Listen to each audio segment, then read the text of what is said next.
It's time for Reason. The cat's out of the box, ladies and gentlemen. The hidden secret agenda that actually agencies are doing well, that we've increased spending across the board 1% to 2% every single year for every agency in the state government. If they continue to try and rail on the same things the way they've been doing for years, they're going to fail because people are beginning to wake up and realize that they have been lying, the propaganda they've been spouting has been not true, and that they're going to get in trouble for it. This is the Voice of Reason with Andy Hoosier. Then I get on my knees and pray. We don't get fooled again. Don't get fooled again. Good morning to you. Welcome into the Voice of Reason right here on the Mid-American Network. We finally made it, ladies and gentlemen. It's the day you look forward to every single week. It is a Friday. Not just a Friday, but let's make it a free-for-all Friday. What do you say? Whatever's on your mind, whatever's troubling you, bothering you. I am your political therapist. Let's work through it together, shall we? Come on. Let's do it. All right. 316-721-8255, 316-721-TALK. If you want to join into the program, you're more than welcome to shoot me a message on Facebook, on the Voice Reason page, on the KQAM page, on the Twitter at Hoosier Reason, which I should probably bring up, by the way. I never get on Twitter. I take that back. I actually have been getting on Twitter lately. It's really fun to throw the wrench into the system because that's just the best way to do it. If you want to start a dialogue, unfortunately, today, the best way to do it is to get someone really riled up. And I don't mean to intentionally. I'm a nice guy. I'm really a relaxed, nice, nonchalant, go-with-the-flow kind of guy. That's really just my mentality. I just, whatever. Okay, go with the flow. Take the hit. Okay, whatever. You know, we'll adjust. We'll revamp. We'll get back up. I'm a really nonchalant kind of guy.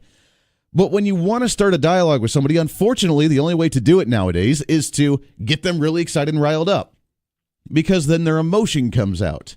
And then once you debunk the emotional arguments that they have, then it makes them, hopefully, unless you can never get them past the emotional argument, with many progressives you actually can't, but when you do get them past that emotional argument, then you can actually have a substantial dialogue and you can explain the stupidity of a liberal progressive mentality. And that's really the best way to go about in today's society. So the best way to do it, throw the wrench in the system, get people really upset and angry, and then try and debunk all their arguments until they actually have nothing left to say, except for either they admit that they're wrong or they dismiss you as a nut job, which either way is an entertaining way to do it. Welcome into it. It's a Friday. This is the Voice Reason. I am Andy Hoosier. 316-721-8255, 316-721-TALK. Like me on the Facebook live feed. It is rocking and rolling right now. It's on your station's Facebook page, whichever station that you listen to. Just go there, like it, share it. I really appreciate when you do that, because we have a movement growing. We have something that we have a lot of fun to do right now. It's the grassroots campaigning. It's what we try to advocate for, the conservatism across the board, traditionalism, Americanism, constitutionalism. I don't know which one you want to call it, but either way, all of them are extremely important and pertinent, and we need to be able to focus on those priorities in the country, because we have not done so in a really, really long time. I do have to say, if you were able to make it out last night, I hope you did get to enjoy it. Hopefully I got to meet you. I had a lot of people come up to me yesterday and say hi, which was fantastic. It's so weird. I've always been one that's always been kind of in the back corner, just enjoying an event, enjoying by myself, kind of nice and quiet by myself. I don't have a whole lot of people around me usually, but it had a lot of people come up yesterday, which I love. So, Andy, it's just nice to meet you, and thank you, by the way, for letting us know about the event, because we didn't know about it until we heard it on your radio show. With the American Conservative Union, with their rally last night, the Reagan-esque peace through strength. Is it still pertinent in today's times? And from what we heard yesterday, it is more vital and more important than it ever has been before. You never really realize the amount of danger, the amount of threats, the amount of potential disruptions of Americanism are happening in the world until you listen to some of these specialists. And there was an expert from the Middle East. There was an expert from from Latin America. There was an expert from Asia. There was an expert talking about, and actually even our very own Dave Trabert from the Kansas Policy Institute was on the secondary panel last night talking about financial and educational topics, which, by the way, Dave Trabert is going to be joining us on the program in the 8 o'clock hour today. You're not going to want to miss it. It's a great hour. We may re-air some of that on Monday for the first hour for our other stations on the western part of the state and beyond there, because it's extremely important. Peace through strength is more important now than it ever has been before. Donald Trump, and I admit I was very hesitant to come on board with Donald Trump. He was not in my top 3 during the primaries. I was not a fan of Donald Trump because of the way the campaign was done. Now that he's president, however, I am becoming more and more grateful for the fact that he is, especially because of Hillary Clinton, but even beyond that. He is doing what needs to be done at the federal level, not just economically, not just immigration-wise, but also when it comes to the idea of security, when it comes to keeping our enemies at bay, being able to focus on the priorities that need to be focused on throughout the world, so that way we don't have any issues in the long term. And that's what he's doing right now, and it sounds like that is his priority at the federal level, and we have to thank him every day for that. And it's something the media will never tell you. Of course not. I mean, the media thinks that he's just a racist. They think he's a bigot. Because remember now, if you're just a Donald Trump supporter, you are by default just a white supremacist, neo-Nazi, fascist jerk in society. And you are the problem. And right now, we need to be able to overcome that by just saying, meh, because I don't really care what you call me. We know what we're doing. You're the 8-year-old child that just went out and had a scream at the sky day because of the fact that you didn't like Donald Trump. You are children. You are adolescents. You are throwing a temper tantrum because you've never had a parent actually spank you and tell you that what you're doing is not okay and that you need to learn to grow up, have a little personal accountability and responsibility, and not throw temper tantrums whenever you lose. That's who we're up against. And do you try to rationalize with an 8-year-old? No.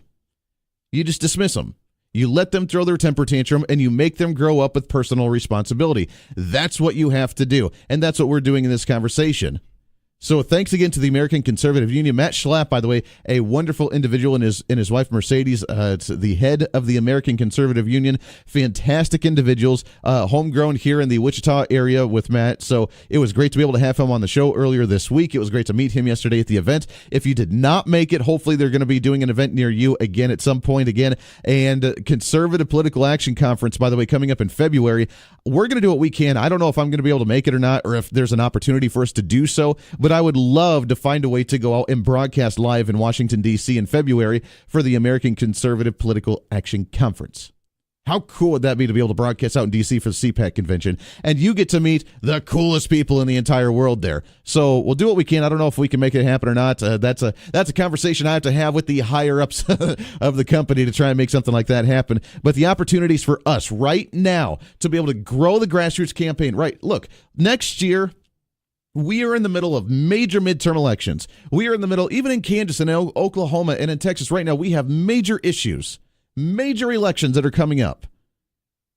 And unless we retain, and they talked about it last night as well, it is right now the most important thing that we could be focused on as an activist, as a campaigner, as someone who's engaged in the political system in any way, shape, or form. The number one thing that we could be focused on is making sure we maintain a Republican majority in Congress, in the House, and in the Senate. If one of those chambers goes Democrat, goes blue, if one of those chambers ends up being lost to with the Republican majority, then Donald Trump's agenda out the window.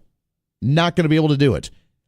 Look, you can already see it right now. We're getting our heads butted up against with just Republican majority because there's even Republicans in there with the establishment, with the insiders that have been there for years that don't want anything to do with actual change. They're the ones blocking the Donald Trump agenda. They're the ones blocking a conservative agenda because they don't want to work. They don't want to change things. They just go about their slow motion. You know what? We'll talk about a 10-year plan. Oh, I need to get reelected so I can continue to fight for you and work for you. Oh, please elect me again because we're going to be able to change it this time. The odds are stacked against me. We don't have the right amount of people in the right chamber to do the right thing. We got to try it again later on. Please reelect me again. No, enough of that. We're not going to deal with it any longer. Let's get something done. And Donald Trump being a business guy, he wants things to get done very quickly. Let's get this done. Get it on my table. When we had Corey Lewandowski in town just a couple of weeks ago, and he spoke to a Republican benefit dinner, which was really cool to be able to see him. Corey Lewandowski, by the way, if you don't know him, was the campaign manager for Donald Trump and is his White House personal advisor at the White House now. And he came to the Wichita area a couple of weeks ago. We got to meet him, and he was talking about the Trump agenda. He wanted to repeal Obamacare by April. He got sworn in January. He wanted to repeal it by March, April. He wanted tax reform by August, September. He wanted it done. Over. Look at where we're at right now.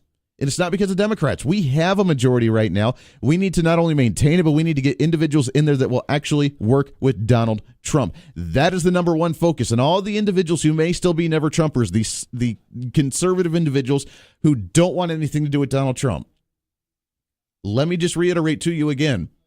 You cannot criticize one individual the entire next 8 years and blame him for everything. There is an entire Congress that actually has a lot more to do with the process than just Donald Trump himself. He is just one man. I always hear these individuals go, Donald Trump says he wants to do this. Donald Trump says he wants to do this. Donald Trump said he wanted to do this. Donald Trump said he wanted. Criticize him once a bill actually gets to his table. First off, let's focus on conservatives in Congress. Let's focus on keeping a Republican majority in Congress. Let them actually get something done. Let them get a bill to President Trump's table. Then you have open door to be able to criticize him or lack thereof, depending on if he signs or does not sign a certain bill that gets to his table. Let's focus on the priorities here. We have a huge, important movement right now, and if we lose it, if we have a Democrat majority in the House or in the Senate, it is done, it is over, and the extreme agenda that's hard to get through right now, even with a Republican majority, is going to be impossible when Democrats are actually controlling everything. That's the focus we have to have right now. Lots to get to today. It's a free-for-all Friday. Whatever's on your mind, anything we've talked about, not talked about this week, it's open lines to you. I want to hear from you. Happy Friday morning to you. This is The Voice of Reason on the Mid-America Network. Stay here. The Voice of Reason with Andy Hoosier on the Mid-America Network.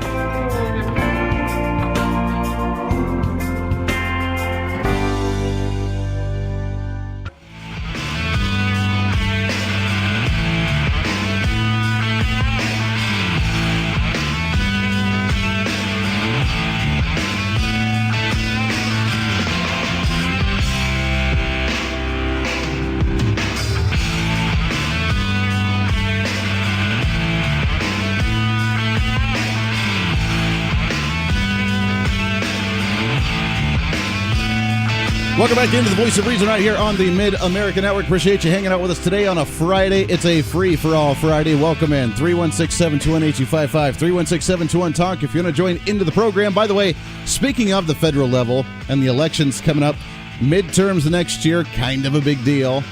But another special election. Look, remember, the Democrats believe that their big victory with the governorships in Virginia and New Jersey were going to be the big stepping stone, the big momentum builder for their party to be able to rally together, be able to play the identity of politics, to be able to call out anybody. Look how they won those.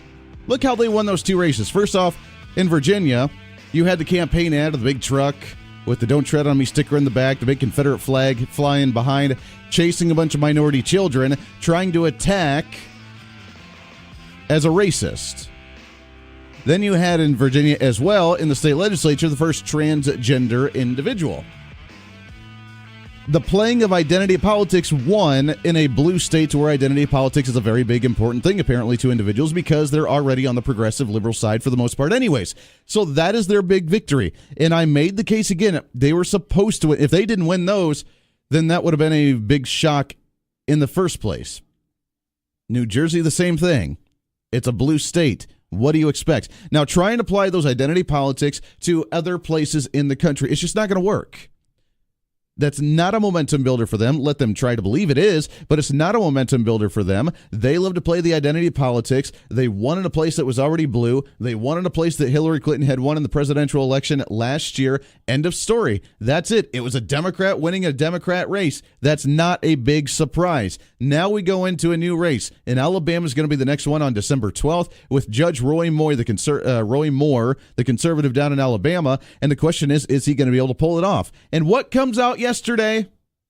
What's the big story that comes out as of yesterday? Oh, yeah, the sexual allegations that Judge Roy Moore had supposedly come on to a 13-year-old girl when he was in his 30s, and then that he potentially had other sexual conducts by coming on to some other girls at between the ages of 16 and 18 or something, or 18 and 20, whatever it was. And now all of a sudden, all these big sexual allegations. The question I have for you is, if this was true, if this was the case, and Judge Roy Moore had done it, which I'm not saying, I don't know, I wasn't there, but just my assumption based on the trends that have been happening in current events as of lately, if this were true, don't you think this would have come out, I don't know, the first or even the second time that he stepped down or was removed from the courts in Alabama because of the conspiracies and because of the shock factor that he already was, by trying to put the 10 Commandments in the courthouse, by trying to talk about religious ideals there in the state of Alabama, by trying to be the extremist, quote unquote, the extremist religious conservative that he is in the state of Alabama? Don't you think that all the hoopla that he already has as a reputation in the state of Alabama, that he would already have had these accusations come out? Notice, surprisingly, conveniently, that all of a sudden, now that he's running for Senate in Alabama, that he's running for a federal position, is all of a sudden when this comes out. Come on, give me a break. Give me a break. And notice the Republicans, too. The Republicans panic. Here's the story from the New York Times. Republicans in Washington seem near panicked on Thursday in the light of the new report in which 4 women said Roy Moore, the Republican nominee for the United States Senate in Alabama, and an evangelical Christian, had made sexual or romantic overtures to them when they were teenagers and he was in his 30s. Senator Mitch McConnell of Kentucky, Republican Majority Leader, said Mr. Moore should step aside ahead of the December 12th special election if the allegations were true. Now, notice who's making this comment. The New York Times says Republicans are in turmoil. They're panicking because we're just weeks away from the election in Alabama. It's the special election. This is not the candidate, by the way, that the establishment Republicans wanted. They despise the fact that Roy Moore ended up winning the primary down there in Alabama. And now the sexual allegations come out, and the first thing they do, rather than trying to support their candidate, rather than actually thinking it through, whether defending him and saying, hey, you know what, if you did do these things, then we have a problem, but it's very much coincidence that it's coming out at this time, just weeks before the election. It didn't happen the entire time that he was a judge in the state of Alabama, while he's causing a lot of ruckus and issues there because a lot of people don't like what he's doing. But all of a sudden it's coming out now, and if he is guilty, then we need to deal with it. But if he's not, which we don't believe he is, and he says that it's not, then we need to defend him. And this is just another attack by progressives, by liberals who despise him for being a conservative, who despise him for being a religious and extremely Christian and evangelical, and use that as his platform. They despise him for who he is, and they're desperate to not have him fill that seat and keep it Republican. They're desperate for that. Why aren't we talking about that, or even looking at that as an example, or even as a possibility, a slim possibility? Why aren't we doing that? Because once you say the word sexual allegation, done, over. You're not able to, it's just a he said, she said, and they're going to blame the woman or believe the woman who just made the accusation because, well, that's just what we do, right? That's what we do. We need to think these through a little bit here. The 2 people that have come out and said, you kind of need to step out of this race, Mitch McConnell and John McCain. Now tell me how that's the conservative, vast Republican Party that's upset with Roy Moore, that said you really need to step down because we don't like what you're doing and we don't want these accusations from you in the party. Mitch McConnell and John McCain, give me a break. Bottom of the hour news coming up. We got some calls on the line. Stay here. We'll get to you as soon as we come back. It's a Friday on The Voice of Reason. Stay here.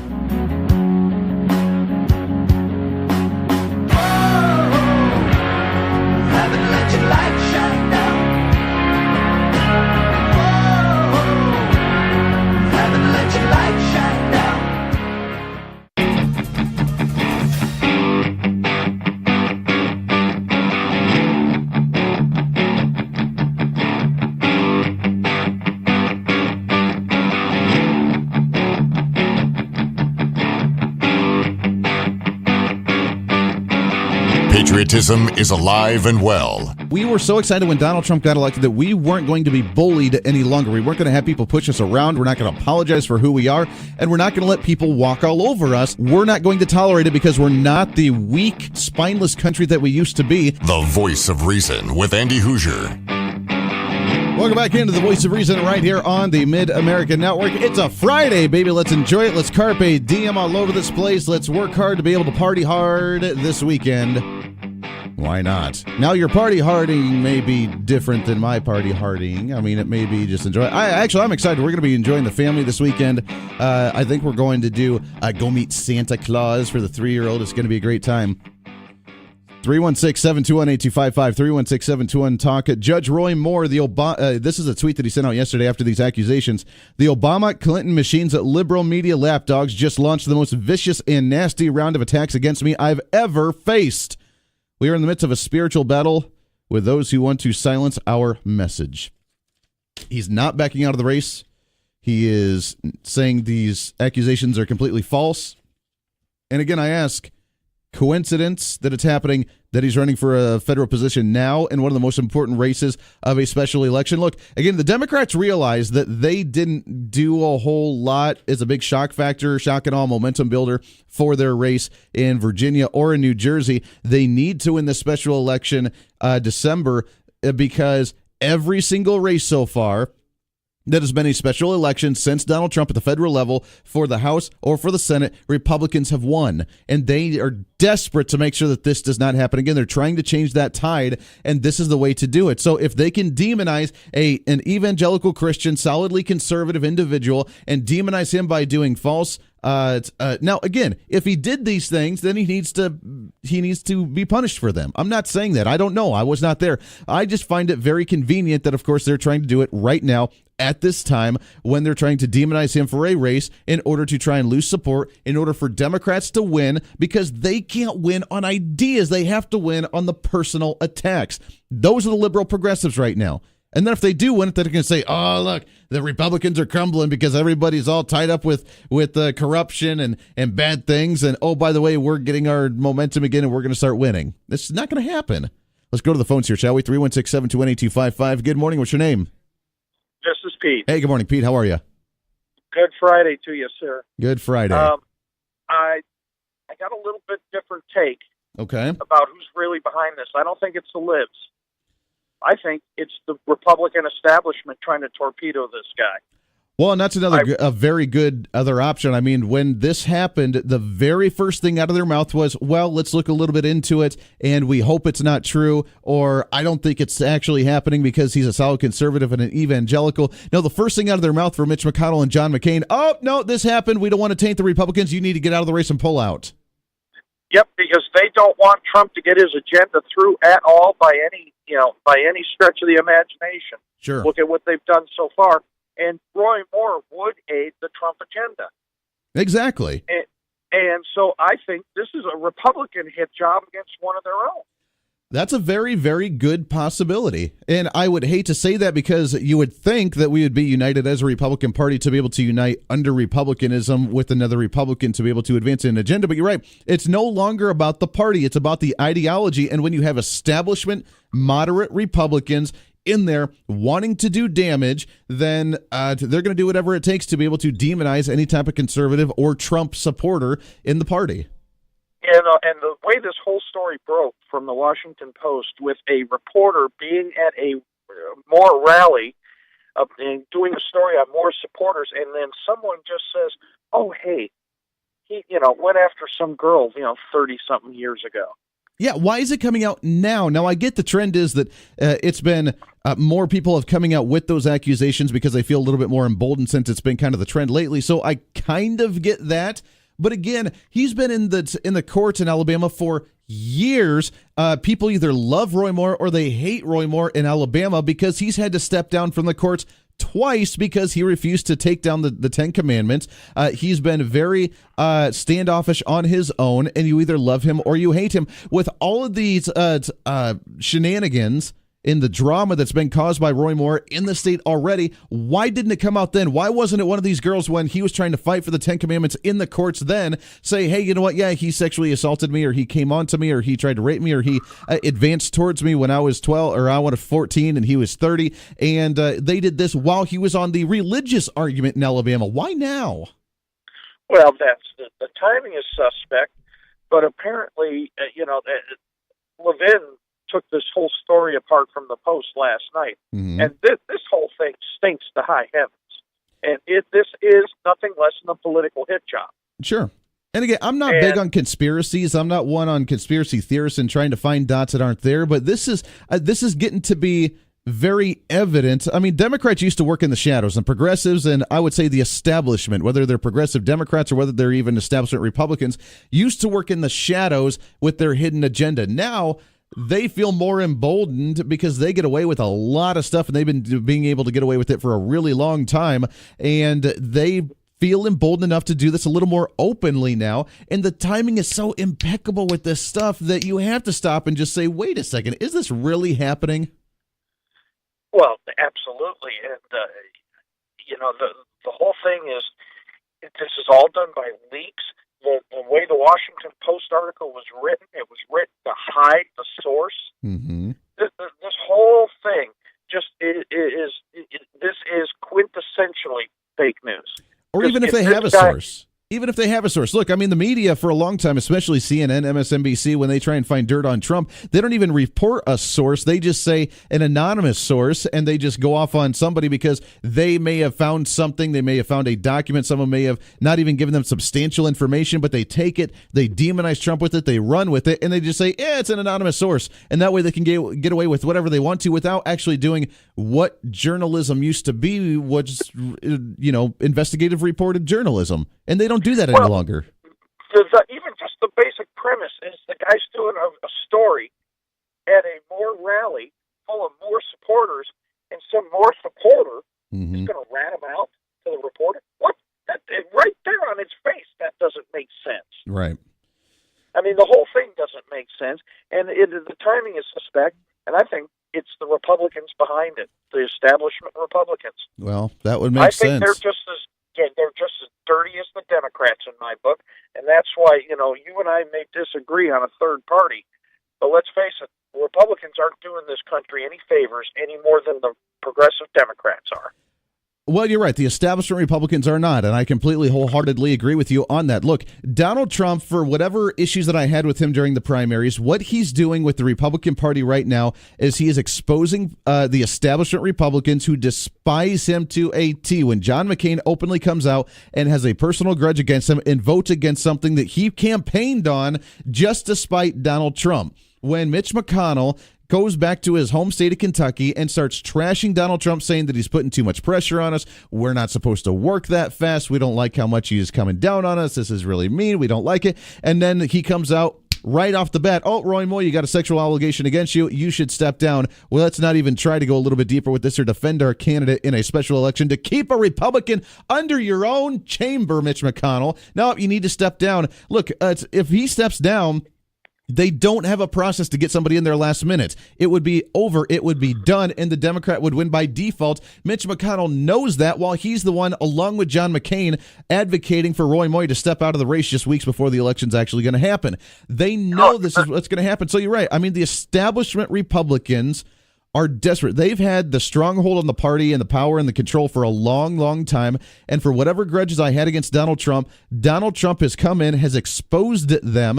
And the conservatives, like Ted Cruz and all the others that aren't part of the establishment, need to piggyback on that, need to ride the coattails of the populist movement right now to advance conservatism through the populism. And right now we have a major civil war going on between the establishment Republicans and the conservatives. Well, it's like the old phrase goes, the Democrats, when they get in trouble, they circle the wagon. Sure. Oh, no, but not the Republicans. When a Republican has an allegation made against them, they run them over with the wagon. Mm-hmm. I get it. I'm right there with you. Pete, I appreciate the call, my friend. No, you're absolutely right. The civil war within the Republican Party right now is worse than it's ever been. And if that, again, I'm not a conspiracy theorist. I'm not one to advocate for crazy idealisms like that, but it's too blatant right in front of our face. The red flags keep popping up. Even a commonsensical, reasonable person being on the Voice of Reason like this, you have to stop and just sit back and think a little bit. Wait a second. He's been in office for a really, really long time. He's been a very divisive figure in the state of Alabama for a really, really long time. People either really, really love him or really, really hate him. Why now? Why now? And why is it the same type of accusation that's been happening for all the national pundits for a long time with Bill O'Reilly, and they tried it with Sean Hannity, and they've tried it with Ted Cruz. Remember Ted Cruz? Oh, yeah, he's got 7 different mistresses, and he's been meeting them, including Amanda Carpenter, who was the speechwriter for Jim DeMint, for crying out loud, has a family of like 2 or 3 kids, is a happy-go-lucky person, and all of a sudden now, because she's campaigning for Ted Cruz, she's one of the mistresses because, she had on Ted Cruz's suit jacket because she was cold one day. That must mean that she must have been a mistress of Ted Cruz. Give me a break. It's the same type of accusation that's been happening here for a lot of different candidates, and they all seem to be conservative. They all seem to be Republican. And you're right, whether it's the progressives, whether it's the Republicans, whether it's the establishment, doesn't matter who it is, but they know what they're doing. I think it's a complete falsehood and a blatant lie, and I'm sick and tired of hearing about it, and hopefully it doesn't work. Hopefully it doesn't work. We can't go along with that any longer. By the way, just a reminder for you, bringing it back to the state front here, on the home front, Republican gubernatorial candidates.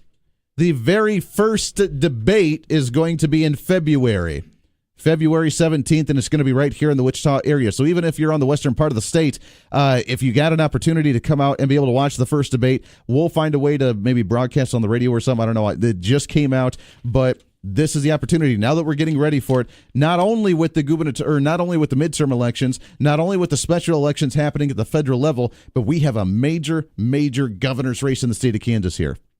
It's going to be huge. It's going to be bigly. It's going to be great. And with all the candidates now, we are going to see some potentially dropping off before that, as they all have to report the finances in January. They all have to raise a certain amount of money. They have to start hitting the stages that they need to as a candidate for governor, even including the high school kids. And then who we see after that is who's going to be involved in that election and who's going to be involved in that debate. So the first debate going to be in February. Look forward to it. It's coming up quicker than we can imagine, along with the state legislative session as well. We got a lot to cover over the next few weeks. You're not going to want to miss it. This is the Voice of Reason. Stay here.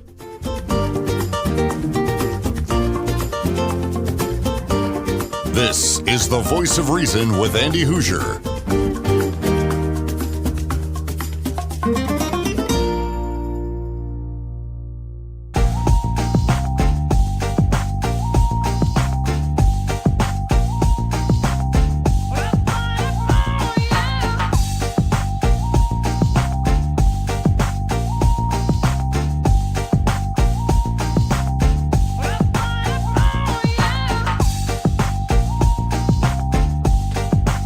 Welcome into the Voice of Reason, wrapping up hour number 1 right here on the Mid-America Network. Appreciate you hanging out with us today. Lots coming up on the show today. It's a free-for-all Friday, but as you know, it's not just a Friday or a free-for-all Friday. It's one of our most favorite days of the entire week.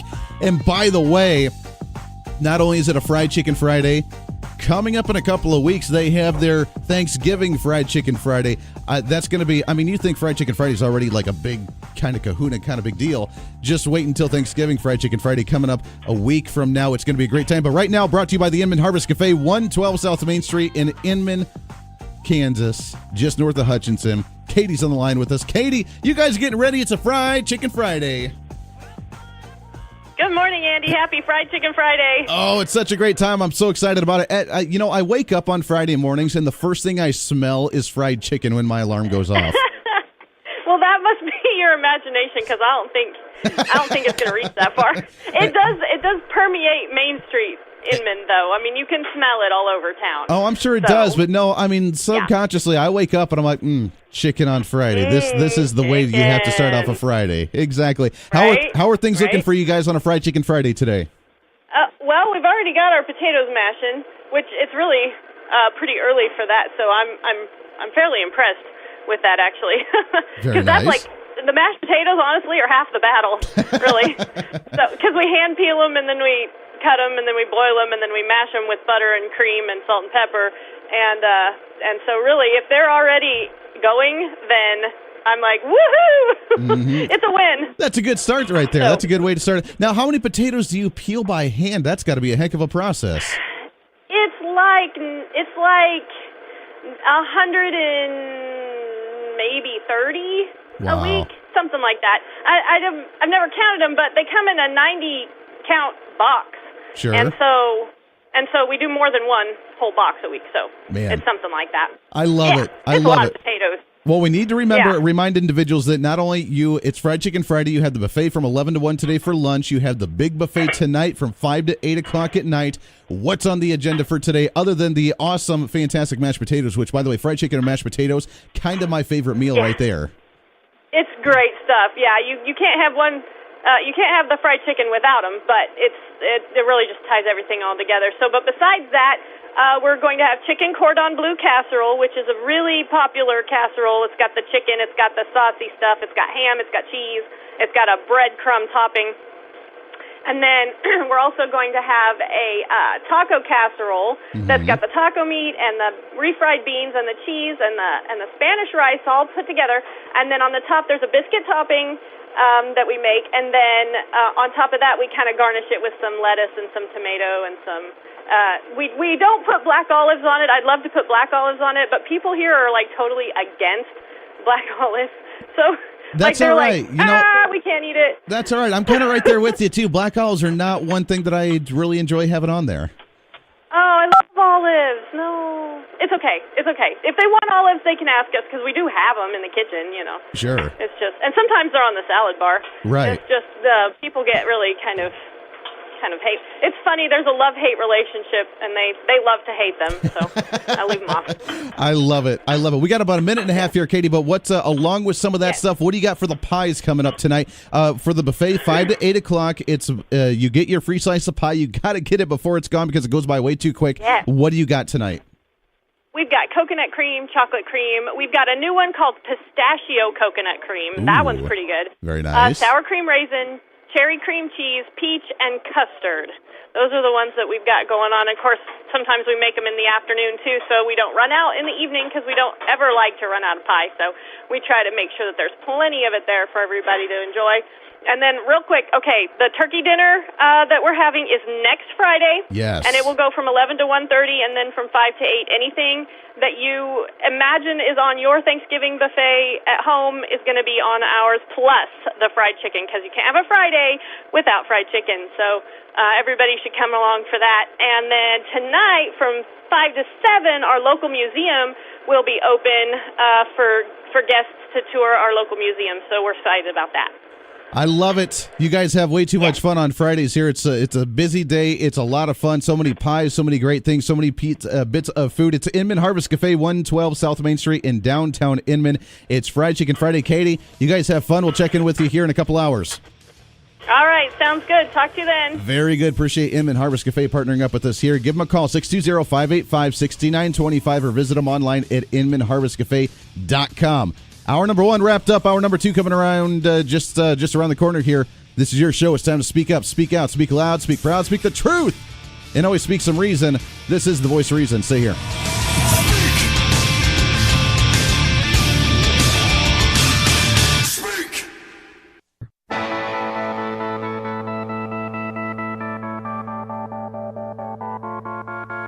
It's time for Reason. The cat's out of the box, ladies and gentlemen. The hidden secret agenda that actually agencies are doing well, that we've increased spending across the board 1% to 2% every single year for every agency in the state government. If they continue to try and rail on the same things the way they've been doing for years, they're going to fail because people are beginning to wake up and realize that they have been lying. The propaganda they've been spouting has been not true, and that they're going to get in trouble for it. This is the Voice of Reason with Andy Hoosier. Then I'll get on my knees and pray. We don't get fooled again. Don't get fooled again. Good morning to you. Welcome into the Voice of Reason, hour number 2 of the Voice of Reason right here on the Big Talker, 1480 on the AM side, 102.5 on the FM side, KQAM. I've never been in a position where there have been at the statewide level, at the federal level, where we've seen, and this happens all the time, I mean, it's politics, I guess, welcome into it, but where they so blatantly lie in front of your face and then try and say that it's not a lie. When the state government tries to manipulate what the budget actually looks like and what spending actually looks like for education and some of the other programs at the statewide level, and they just boldly flat out lie to your face, and they go, by the way, to the Senate floor at the federal level trying to stop tax reform, then you know that they've just gone too far. Welcome into the Voice of Reason, hour number 2. It's a Friday. It is a free-for-all Friday. Whatever's on your mind, whatever's troubling you, bothering you, I am your political therapist. Let's work through it together, my friends. It's an open line to you. What's on your mind today? Let's do it. Come on. All right. 721-8255, 721-TALK. If you want to join into the program, shoot me a message on Facebook, on the Voice of Reason page, on the KQAM page, and on the Twitter at Hoosier Reason. The Facebook live feed is up and rolling as well. You can see that we do have the dual camera. It's a Friday. It's 7 o'clock, which means Mike Furches is in here with us. Mike, how are you, my friend? I'm doing wonderful today, Andy. You know, we still got to do another movie review.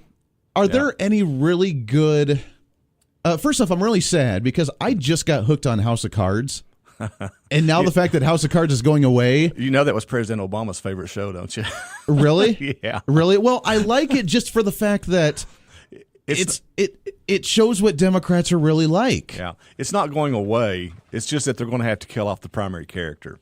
The plans are. Yeah, but how do you? That's like trying to do the revisiting of Jack Bauer's 24 without Jack Bauer. Yeah. It just doesn't work. You can't do that. Well, now we kind of have Jack Bauer as president, so yeah, he's not. Is that show good? That Designated Survivor. I like it a lot. I haven't watched it yet. He's not Jack Bauer, though. I mean, Jack Bauer is not Jack Bauer. See, that's the thing. I just can't watch without Jack Bauer, and Jack Bauer not being the tough, trying to get the job done kind of thing. I have a hard time watching it. Anyways, welcome in. Happy Friday. Good to be here. The Santa Claus beard still getting predominantly whiter. Yeah, I'm in the chair as of next Friday. So for a lot of places, I know that Town East and other places, I'm getting messages from Santas all across the country. I got one from the University of Tennessee today wanting to work some University of Tennessee football games. Very good. Before the end of the season. I don't know personally if I would want to work their games right now, but that would be fun. That'd be a great time. I've done Wichita State here in town several years. Wichita State has never lost a game that I've attended as Santa. And unfortunately, last year was the first one I've not been able to attend as Santa in a number of years, and they played Oklahoma State, and it was not good.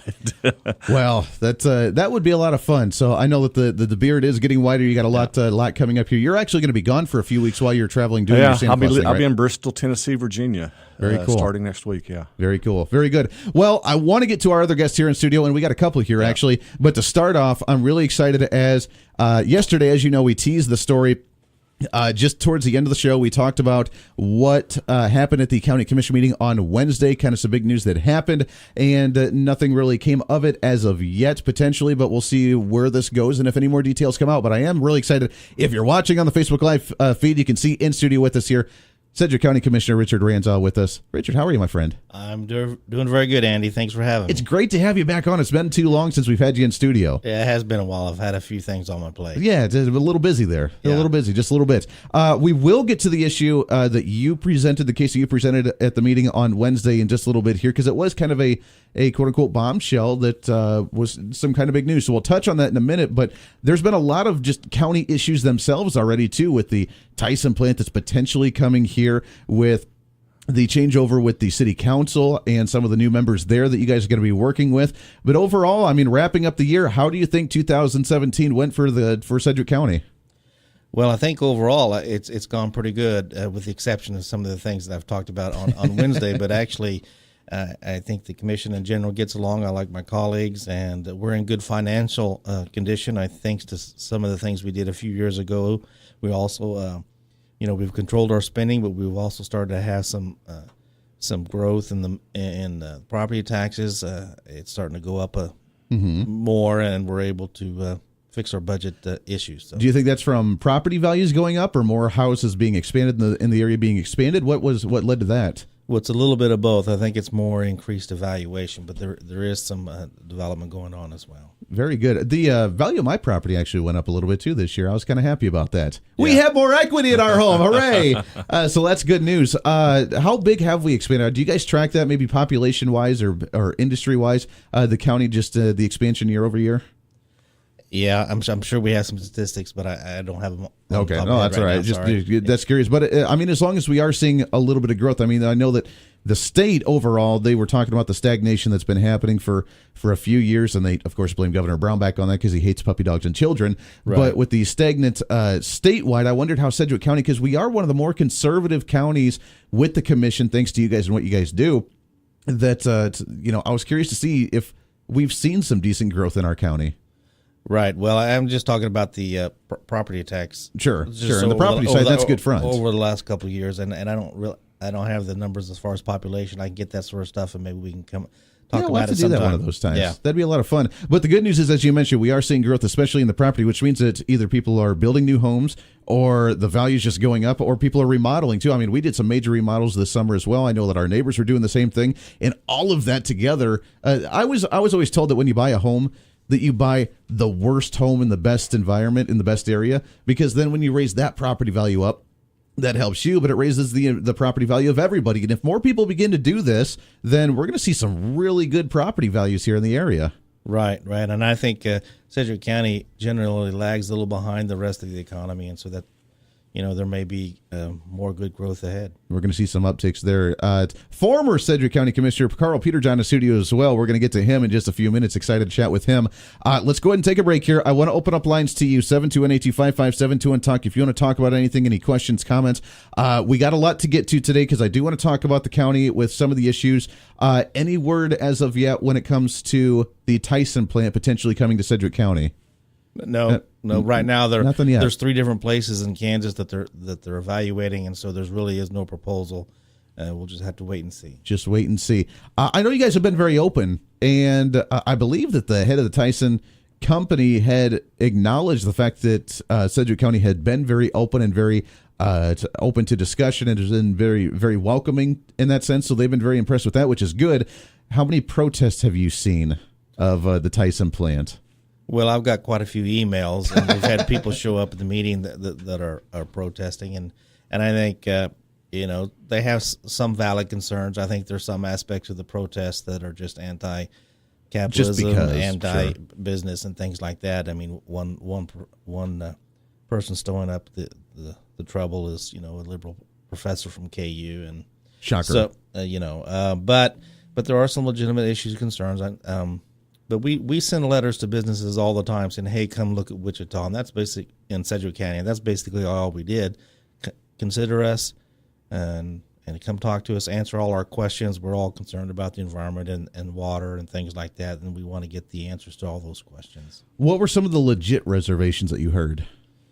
Well, I think the main thing is, can they come in and do it in a way that is friendly to the environment, friendly to the community, I want to hear from the farmers because I've heard, and that's a good question. What are legitimate concerns? That's what I want to find out. I've had a lot of concerns. I mean, I don't care about the nutsos that just don't like it because of the fact that we're going to be harming innocent little chickens. But I haven't heard as of yet the legit concerns on why why we should take a serious look at it, as opposed to just, you guys are nuts, I don't want to listen to you. I want to hear those legit concerns and what they are. And the only one that I've heard was the environmental and the sound.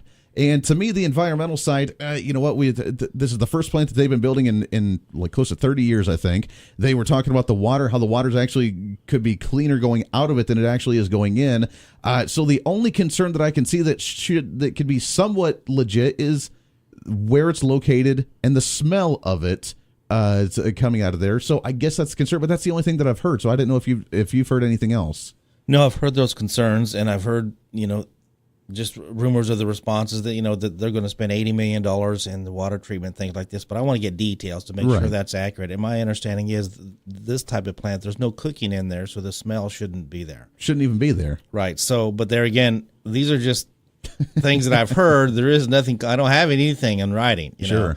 And so first of all, we have to be chosen from one of the 3 sites, and then they have to put a proposal and a request together and then get a bunch of information. And, One of the groups I'm very interested in hearing from is the farmers, because I've heard some things from some people saying where the farmers don't like it, they get mistreated, this, that, and another, and so I want to hear what our local farm bureau has to say. Sure. Mike, from the streets, have you heard anything, people on the streets thinking about this plant?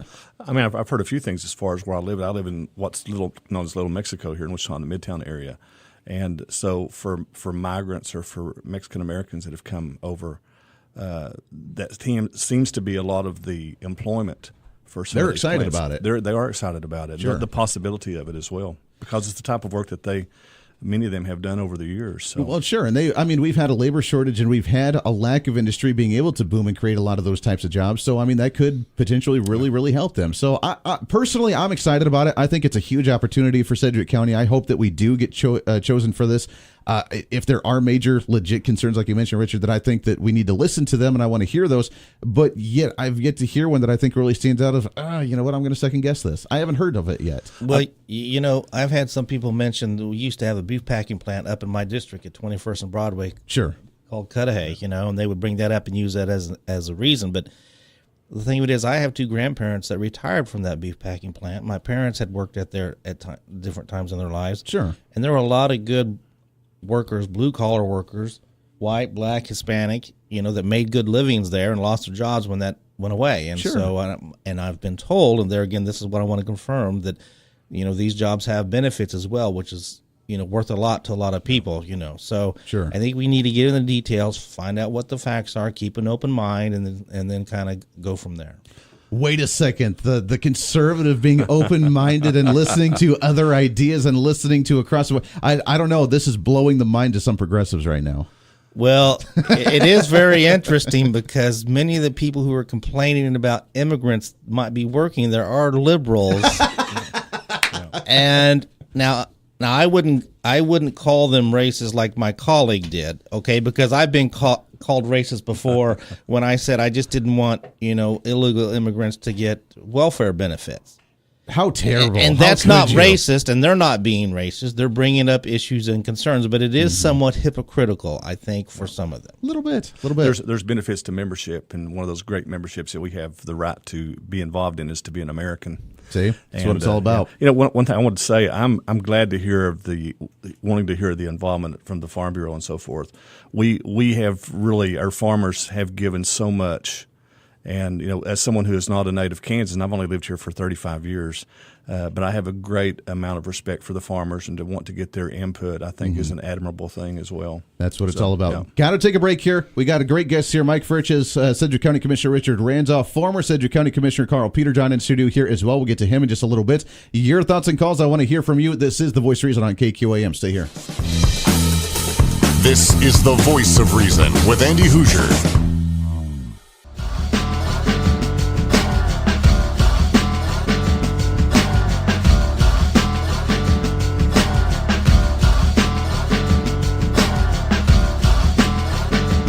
Welcome back into the Voice of Reason right here on the Big Talker KQAM. It's a Friday. It's a free-for-all Friday. What's on your mind? We want to hear from you. 721-8255-721-TALK. Mike Furches in studio along with Sedgwick County Commissioner Richard Ranzau and former Sedgwick County Commissioner Karl Peterjohn all here. By the way, Richard, let's just say that we get chosen for the Tyson plant, and just like up in Tonganoxie where it actually got shut down, the protesters prevailed, so to speak. What would have to go through if they choose to say, yes, we want to come to Sedgwick County, this is where we want to be? What's the process and what are the potential obstacles to block this from actually happening? Well, obviously they have to pick a site, and then they'd have to get zoning approval and all that sort of stuff. And is that going to be the most difficult part, you think? Well, that would be part of it, because citizens can have a say in that live around there. Okay. And then it really depends on if they want certain incentives or property tax abatements and things like that may have to go before the elected body of wherever it's going to be located. If it's inside a city, it'll go before the city. Okay. If it's out in the county and then incorporated area, it would come before us. Okay. Good deal. Good deal. It's going to be fun. It's going to be a long haul. Hopefully they choose relatively soon. I don't know how long they're going to think about dragging this out and making the process happen. But as we mentioned, we're down to 3, so it's, which door we're going to be under, and when they open it, we'll see actually what happens there.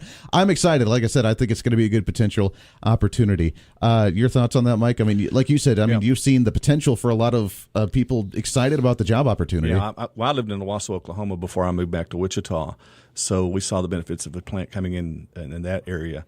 So, yeah, I'm excited. And the thing about it is it's going to be good for Kansas no matter what. Sure. And but I'm a Wichitan, and so I'm pulling for Wichita. Pulling for Wichita, yeah. Absolutely. We have to do this real quick here. You guys are going to have fun with this, too. I need some callers lined up right now, 721-825-572 and talk. It is time for our daily KQAM KGSO turkey drop. Have you guys been hearing this? WKRP. That's right. You remember the old thing? Oh, yeah. my gosh, they're turkeys. That's what we're doing. We have our wonderful list of sponsors right now. Augusta Flight Center, Just Right Auto Repair, Best Friends Pet Clinic, MJ's Truck Repair of Mound Ridge, Kansas, Croft Lumber of Heston, Kennedy Tire and Auto Care Center, Kiter Nursery and Firewood at Davis Liquor Outlet, Scott Child's Old Time Clock Shop, Spears Restaurant and Pie Shop, and Derby Mattress. Here's how it works. We got a couple callers on the line here. We're going to go to I have 3 of them right now listed for today. One of them the turkey drops on. Out of the 3, you have to guess which one it is. If it lands on that business, you, my friends, get yourself a Thanksgiving turkey. If it does not, then we go to the next caller. So let's go ahead and give it a shot here and see what we get at 721-825-571-TALK. Good morning. What's your name? Hi, it's Robin. Robin, what's going on? I just wanted to call and say hi to Karl and Richard and Santa. And Santa Claus, absolutely. It's Santa Claus. Very good. Do you want to play for the turkey here? So, Jimmy, I'll do the turkey thing, but can I donate my turkey if I win? You can absolutely donate your turkey. Absolutely. All right. Okay, yay. Here it is. Here's the game. I have 3 businesses. You have to guess which one the turkey is actually going to land on here and see if you win it. If not, we got some other callers here that we'll get to as well, but we have really out of these 3. So your choices for today: Augusta Flight Center, Davis Liquor Outlet, and Scott Child's Old Time Clock Shop. Out of those 3, which one do you think the turkey's going to land on? Oh, the turkey has to drop on the antique clock shop. Oh, yeah. On Scott Child's Old Time Clock Shop. Let's check and see. Let's tune in with the helicopter. The helicopter's flying above the businesses. Something's falling out of the sky. What could it be? A bird, a plane? It is! Oh, no. Oh. Didn't win that one. But hey, you know what? The good news is that the next listener has a 50-50 chance of winning this here. So, Robin, that's right. It's a great time. Robin, we appreciate it. We love you. Appreciate you calling in here, and good morning to you. Let's get to the next caller here. Now you have a 50-50 chance. Davis Liquor Outlet, Augusta Flight Center. Who do you think it's going to land on? Let's go right back to the phones here, shall we? Good morning. What's your name? Hi, this is Hannah. Good morning, Hannah. How are you today? Good. How are you? Hey, we're living the dream. All right, you have a 50-50 shot here. Augusta Flight Center, Davis Liquor Outlet. Who do you think it's going to land on for the turkey drop today?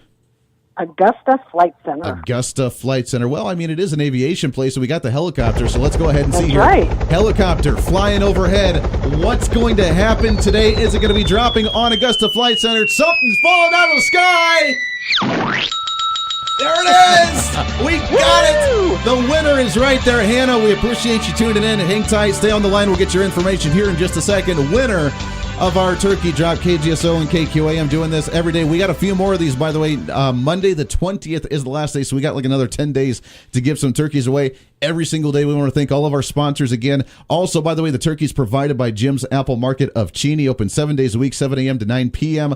And you, my friend Hannah, got yourself a Thanksgiving turkey bird hat tip to us here at KQM and KGSO. What do you think? They did pretty good job, eh? I think it's pretty good. I think, if you don't win a turkey, you can always be a turkey. You can always be a turkey. See, there it is. There it is right there. So congratulations, Hannah. Stay on the line. We'll get your information here in just a second. Bottom of the hour news coming up. We got a lot more to touch on here. Mike Furches, Sedgwick County Commissioner Richard Ranzau, former Sedgwick County Commissioner Karl Peterjohn, all in studio. Lots more to get to. This is The Voice of Reason on a Friday. It's a free-for-all Friday. Let's have a little fun with it, shall we? This is The Voice of Reason.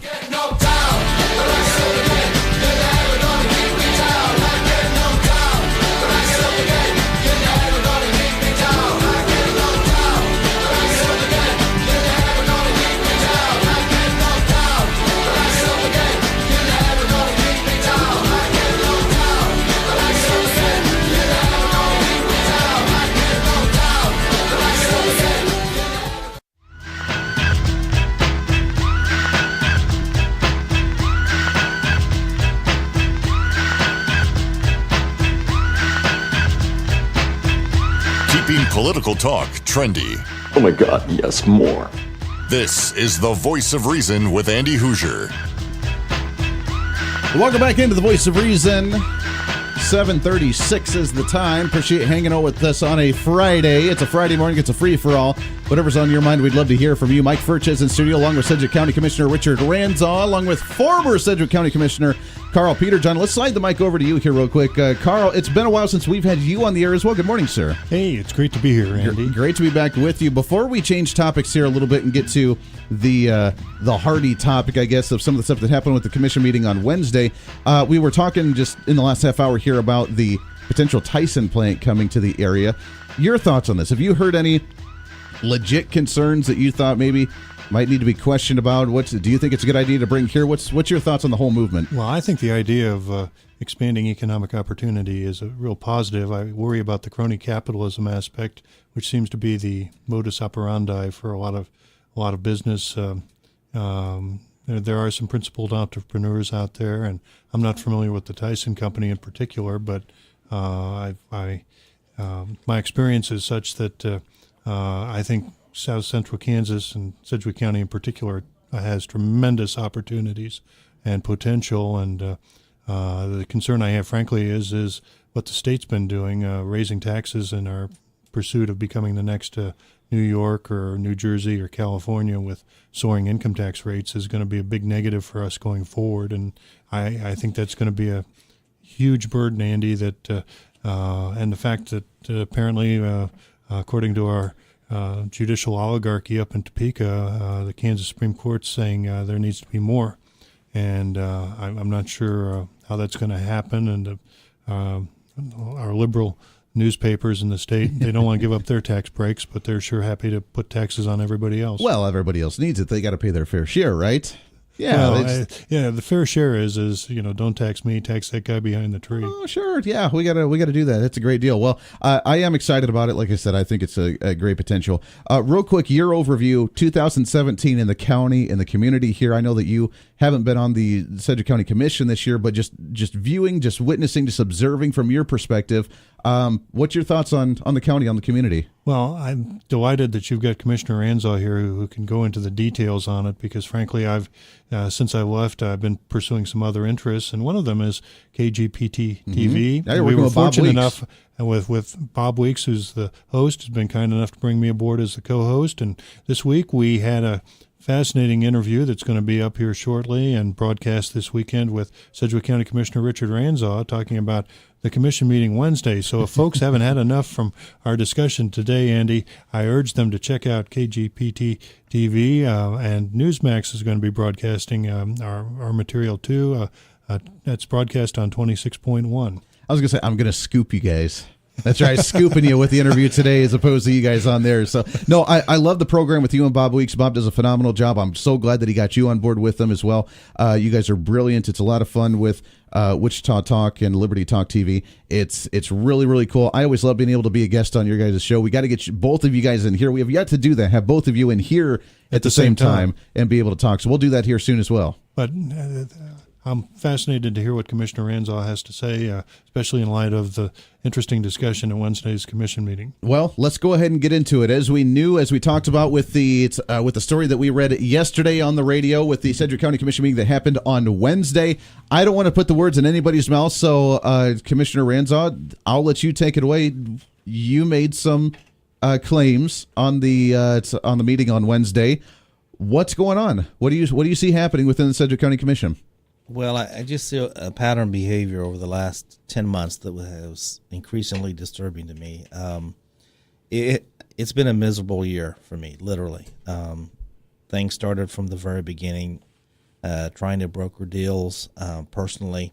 That's not something commissioners should be doing. I mean, we have staff. If we need to buy a building, let's say, we tell staff, we have this need, we have a space need, go out into the community and let everybody know what we need and come back, bring some options back to us. Well, that hasn't really been what's happening. There's also been some issues with, voting in the hopes that you'll get campaign donations, in the future. It's just a variety of things. And it really and there's some things that I can't really talk about right now that have been going on, but the straw that broke the camel's back was I heard there was this suggestion to have a $50,000 slush fund for each commissioner to spend so they didn't have to go through staff or the manager and get any approval process. To kind of spend at their own will. You're right, and use that to grease the skids of whoever they want.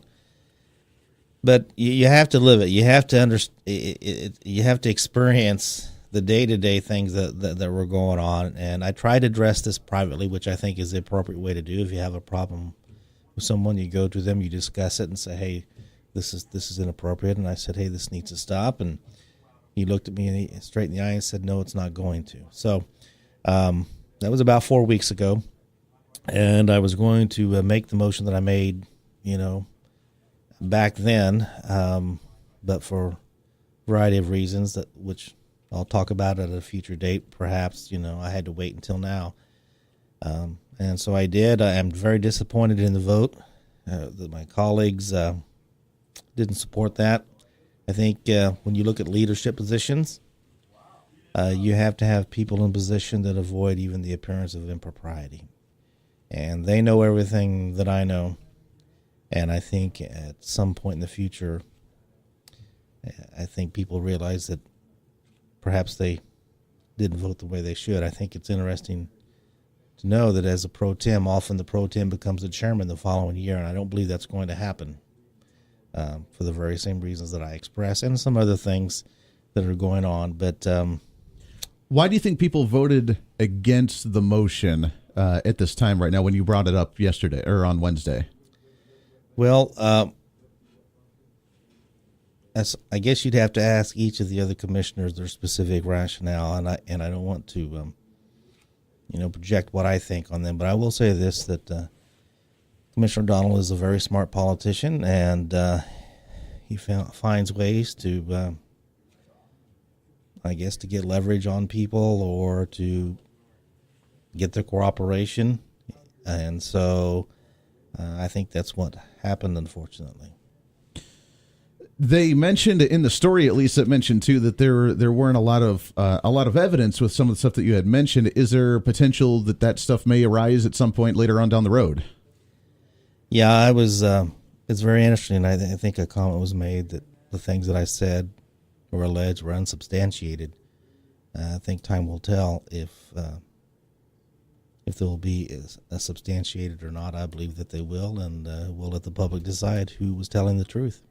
Very good. Your thoughts on this, Mike? I know it was. It's kind of a big deal if it's true. Again, if this is what's going on, I had mentioned when I presented the case yesterday, I didn't have a whole lot of time to talk about it, but we're doing such a good job in the county. We've done some phenomenal work with such a solidly conservative commission to focus on issues that are happening, the potential of the growth with like the Tyson plant and other things that are happening with deregulations. I love the fact that you guys capped the amount of debt the county's allowed to be in, which was a huge success in my opinion. A lot of the deregulations you've done, that something like this, if it's true, we need to obviously address it, because we want to focus on growth and success and the continuation of the issues in the county. So, something like this is a really big deal. Yeah, for me, I use the term to avoid the appearance of impropriety, and I can't. That's the reason that the people are fed up with politics. Mm-hmm. That we see politicians acting on one side and then behaving on another side, and so to be responsible, to be accountable, I think is incredibly important. And I don't know all the details as to what's going on. But I really appreciate the concept that someone in politics, that in a leadership within the county perspective, would be advocating for the concept of avoiding the appearance of impropriety. So I think it's time that the politicians, and despite what you might think of President Trump was elected by a large number of people that felt it was important that politicians get back to the side of the people. Mm-hmm. And I think we can see that on the county level as well as we can on a federal level. And I would just hope that the commissioners would understand that if there's dirt and that dirt comes out, we need to find it. We need to find it. We need to know about it. The good news is, the good news about this situation is, like you mentioned, President Trump wants to bring that back, which is why, again, the establishment, I think, is putting up their blocks and trying to stop everything that he does. We have more control at the local level when it comes to the city council, when it comes to the county commission, even to some degree at the state level as well, although that's a little bit more difficult too. But the county especially, Richard, you're a neighbor. You're in the community. Karl, Peterjohn, you're in the community. We have these individuals that are here that work locally, and the transparency is a lot easier. So if something like this is happening, then we do need to get down to it, because transparency and accountability to the local community is the number one priority. Well, you're right, and I want to make this very clear. I haven't seen anything illegal happen. Sure. And most of the stuff that he's tried to do hasn't come to fruition. There's been some close calls, in my estimation. So it's kind of been attempted stuff, but not necessarily a whole lot of success. But it does not avoid the appearance of impropriety. And I think you said it right. I got involved in politics because I was frustrated with how the politicians spend our tax dollars and often use it to advance their own political careers. And why we do things matters. Mm-hmm. Okay, if we need to sell a building to someone, or buy a building from someone, how we get there and why we do it matters. The process matters, because the process is in place to protect our community from corruption. Okay, and if we don't use those processes and we kind of circumvent that, then we open ourselves up to a lot of problems. Okay, and I actually think we already have a problem in our community with local politics, with respect sort of a pay-to-play type atmosphere and this corporate welfare stuff that goes on that seems to be the behind the scenes when it comes to who supports what with money. A lot of it is whether or not you're going to support incentives in corporate welfare, and everybody knows it, and that's a problem. Mm-hmm. Because there are, even if it's not directly stated, there are some expectations if you get into office behind a lot of these people getting elected. So, sure. Yeah, and to think that a politician would base a vote upon a future endorsement or area of support, that to me that's unconscionable. I would hope that the politicians on a local level would base the vote on what's good for the people in that community. Well, and that's what we need to do. Yeah. And again, from my side of this, it's obviously, since I don't know a lot of that and have not been able to see it, I want to try and get Michael O'Donnell on and see if he's able to, maybe clear the air a little bit and explain his side of it as well. Get some of the other commissioners on to see why they voted against that other side. If it is true, it's a serious accusation. We need to address it as a community and see what's going on here. Got to take a break. We got some callers on the line. We'll get to you as soon as we come back as well. Lots to get to today. A lot of fun. It's a Friday. It's a free-for-all Friday on The Voice of Reason. Stay here. You're listening to The Voice of Reason with Andy Hoosier.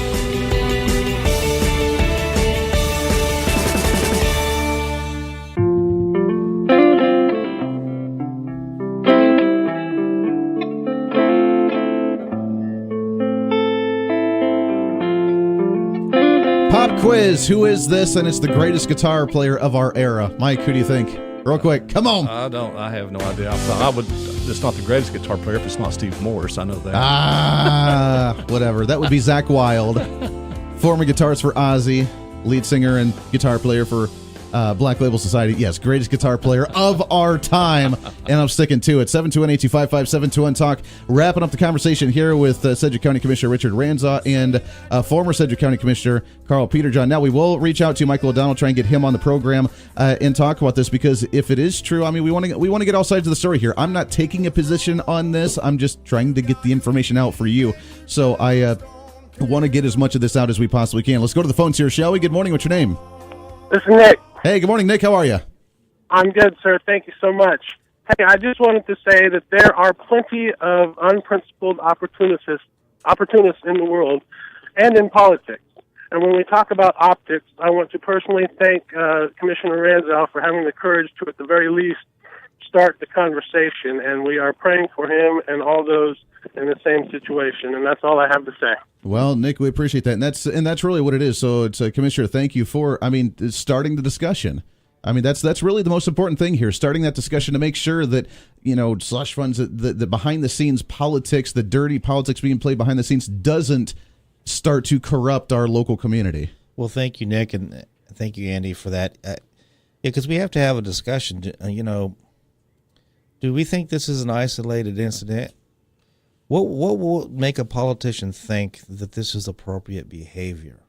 Is it just kind of spontaneously happen, or is there an environment that condones this quietly behind the scenes, perhaps even promotes it? And if so, I mean, what's behind it? And I think we have overall a great community. The vast majority of people in our community are very hardworking and independent and want to do the right thing. And I think they need to have faith and confidence in the local government. Mm-hmm. Absolutely. Karl, Peterjohn, we got a couple minutes here as we wrap up this hour, but your thought, I mean, you were on the county commission for a while here. Your thoughts on this issue, the potential dialogue that's coming out here, kind of what's going on, your thoughts on all this? Well, Andy, I'm in the position, I mean, I'm outside looking in as opposed to in the past being on the inside looking out. And so I could speak about what happened during my 8 years. I never had the opportunity to serve with Commissioner O'Donnell while he was on the county commission because his term started when mine ended.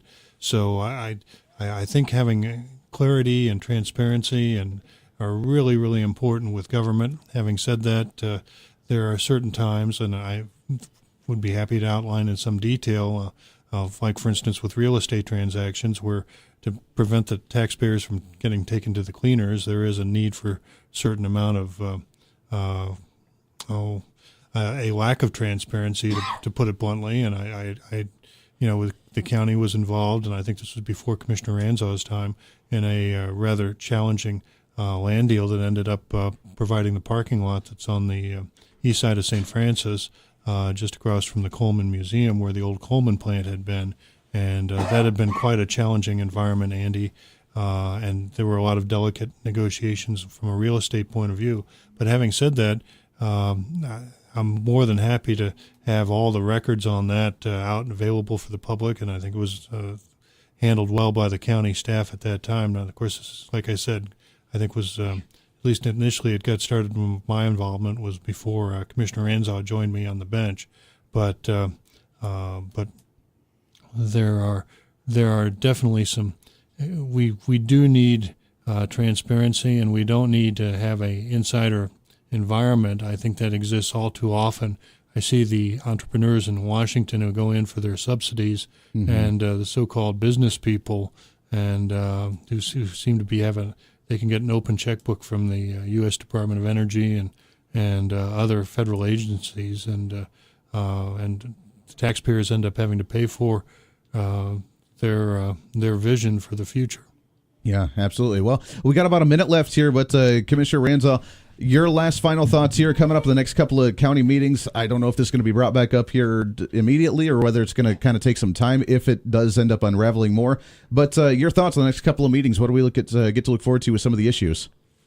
Well, usually the end of the year, there's really not a whole lot going on. It's kind of coasting. And I don't really expect this issue to come back up in the commission meetings. I said earlier, it's been a miserable year for me, but I'm actually feel relieved. I'm a lot happier. I've said what I had to say. I got it off my chest, and we'll just see what happens as we move forward. But I expect to continue to work with my colleagues as I always have, and we'll try to do what's best for our community. Very good. Commissioner Ranzau, appreciate you coming in the studio this morning, my friend. We'll get you back in here again soon. Thank you very much. Always a great time. Mike Furches, Santa Claus. When are you out, by the way? I leave Wednesday. This coming Wednesday, yeah. Wednesday, heading out, being Santa Claus. Karl, Peterjohn, always a pleasure, my friend. We'll get you and Bob Weeks in here again real soon. Hour number 3 coming up in a second. When we come back, Dave Trabert, Kansas Policy Institute, going to be joining us for the hour. Lots to talk about with finance and education. Hour number 3 of The Voice Reason. Stay here.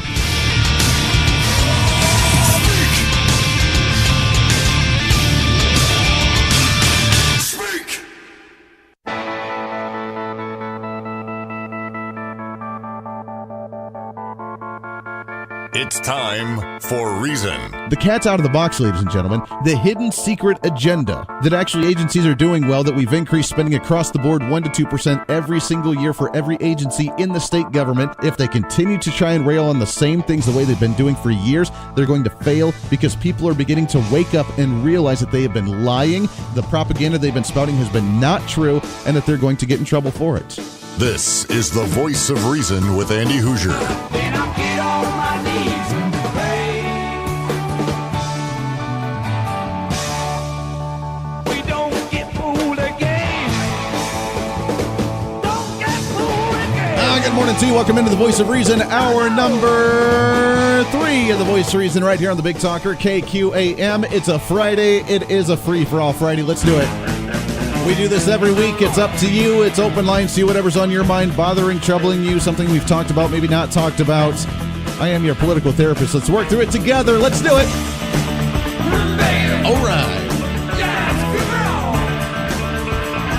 721-8255, 721-TALK. If you want to join into the program, you're more than welcome to do so. Shoot me a message on Facebook, on the Voice of Reason page, on the KQAM page, on the Twitter at Hoosier Reason. The Facebook Live feed's up and rolling as well. A lot of people checking it out today. We appreciate that, love it, and welcome aboard. In studio with us last night, if you were not able to make it, unfortunately, then what the heck, man, you missed out. It was really good. A couple hundred people there. It was a lot of fun to be able to see.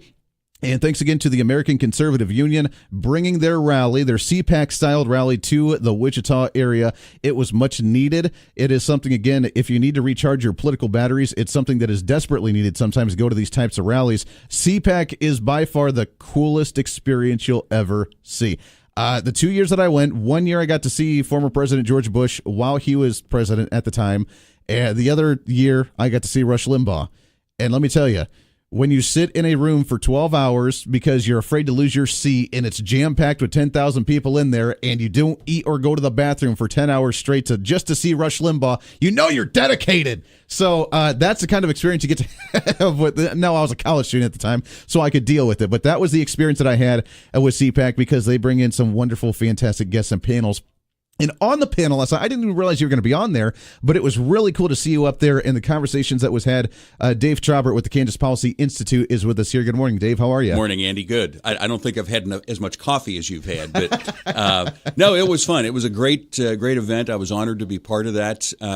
It was interesting listening to people as they were leaving last night because it was from 4 to 7. Sure. So many people said the same thing. That was the fastest, best 3 hours I've spent in a long time. It goes like that. Yeah. And again, that's the style with CPAC is you go and between one person giving a speech, rallying a crowd of everybody hooting and hollering and cheering to a panel discussion like that, just having a conversation uninterrupted, by the way. I mean, it's tough with radio because we try and dig in as deep as we can, but we're limited on time and we're constrained to a degree.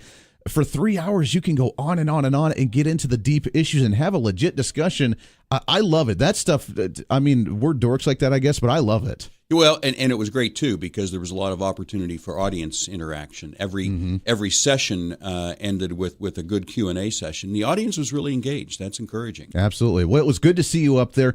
A lot of things happening. I've been railing on this on the show, but we are the national example of budgetary issues. Or lack thereof. I mean, we are right now, the country is spotted on Kansas. We had the yahoos from the progressive side go up to the Senate floor earlier this week or last week and try and use Kansas as the example of the failed conservative trickle-down Kansas experiment policies, which is why we can't do tax reform at the federal level. Everybody's watching what we're doing right now. Yeah, except they're not watching what really happened. Exactly. Unfortunately, a lot of the claims are just simply not true. And maybe some of the people making the claims think they're true because they've heard it over and over again in the press. It's simply not true. Did Kansas make some mistakes? Absolutely.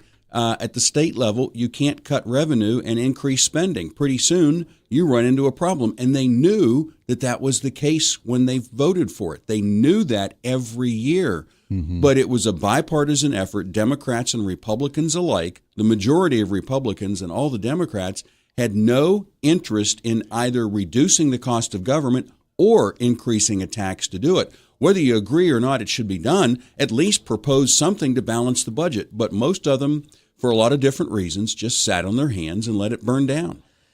Are they completely naive to the fact that the federal government's able to print money and that they're already in $20 trillion worth of debt at the federal level? Or do they just know that and not care when they use the example that we got into debt at the state level because we cut a lot of taxes and therefore we got breaks for all these corporations and all these evil businesses and rich people, and we drove ourselves into debt because we didn't stop our spending, and that's what's going to happen at the federal level? Are they not aware of the differences between state budgets and federal budgets at all? Yeah, I think the word you're looking for is hypocrisy. Okay. Wanted to make sure here. It's fascinating to watch. And some of the stuff they brought up at the federal level, they never even talked about here. They were never on the campaign trail talking about it. The media never reported on it, of some of the cuts and consolidations that they had to do, some of the sacrifices the government had to make because of all these cuts that Brownback, who hates puppy dogs and children, ended up doing for the state. The stuff they brought up there, they never talked about here. I don't know where it even came from. It's easy to make claims when you're not constrained by the truth. And unfortunately, that happens an awful lot. They talk about things like, Kansas they just couldn't make their revenue estimates. Mm-hmm. Well, that's about as common as the wind blowing. That's been that way for decades. I mean, you look at the data, and they've been off. I mean, sometimes up, sometimes down, but off by double digits, 10 percentage points or more a year out. And then you start looking at, now, why do they miss? Well, part of it is because they were predicting things like 4.6% GDP growth in Kansas. Right. Hasn't happened in a long time. Sure. We had oil prices plummet. We had corn, wheat, soybean prices fall. So you had over $100 million loss in severance tax in 1 year. You had sales taxes. You look at the county maps where you can see sales tax receipts by county, and you see areas that were hit that are largely impacted by oil or ag or both, and you see negative sales tax declines. Well, that's what happens when business falls off, and it had nothing to do with tax cuts.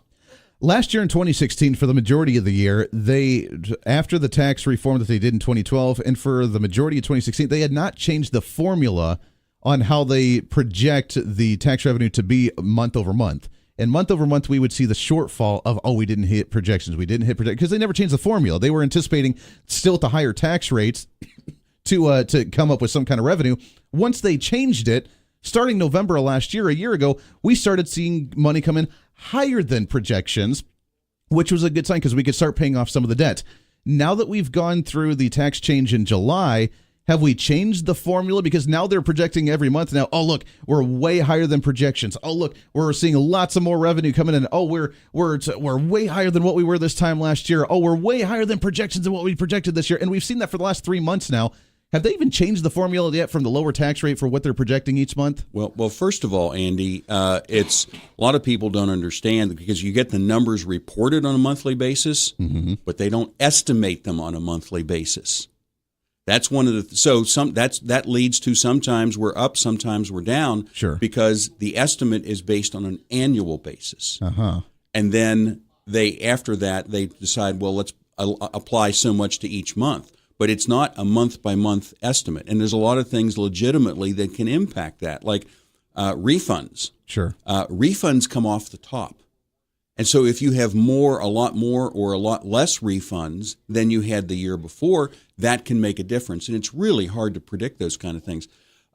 What made the difference in November was the budget director started getting better control of the process and really let's try to be more realistic, because the pressure is, if you reduce revenue estimates, then you don't get to spend as much.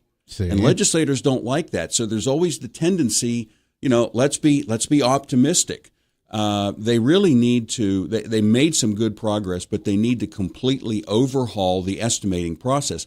Here's a simple thing that they could do and tried to do. The official estimates come out twice a year. One of them comes out mid-April. April is tax month. It would make more sense, and this was the proposal. Let's, instead of April 20, roughly, let's wait until May 1 to make our estimates so we get to open more of the envelopes and see what we actually took in. Yeah. Legislators didn't want to make that change. They don't like that. Government wanted, we don't like change. I mean, something as simple as changing when we do the estimate so we're going to get better information. legislators didn't want to do it. Well, because it's easy for them if they make a shortfall, then they say, "Oh, we ran into a shortfall again. Let's raise taxes to be able to compensate for it." Yeah, this thing about we did miss some revenue estimates, but that's not an excuse. You look at why did we miss? Well, let's avoid that at the federal level. Mm-hmm. It's also a very dramatically different picture where at the federal level, they're talking about dramatic changes in the C Corp and the pass-through rate, as well as encouraging money trillions to come back from overseas. Sure. So we didn't have any of those kinds of things at the state level in Kansas. Looking at coming up in January, I've been trying to remind individuals, come in January, the next stage of the tax increase takes place. We're going to see another tax increase in January that a lot of people have forgotten already because we thought the big travesty was going to happen in July. It happens again in January.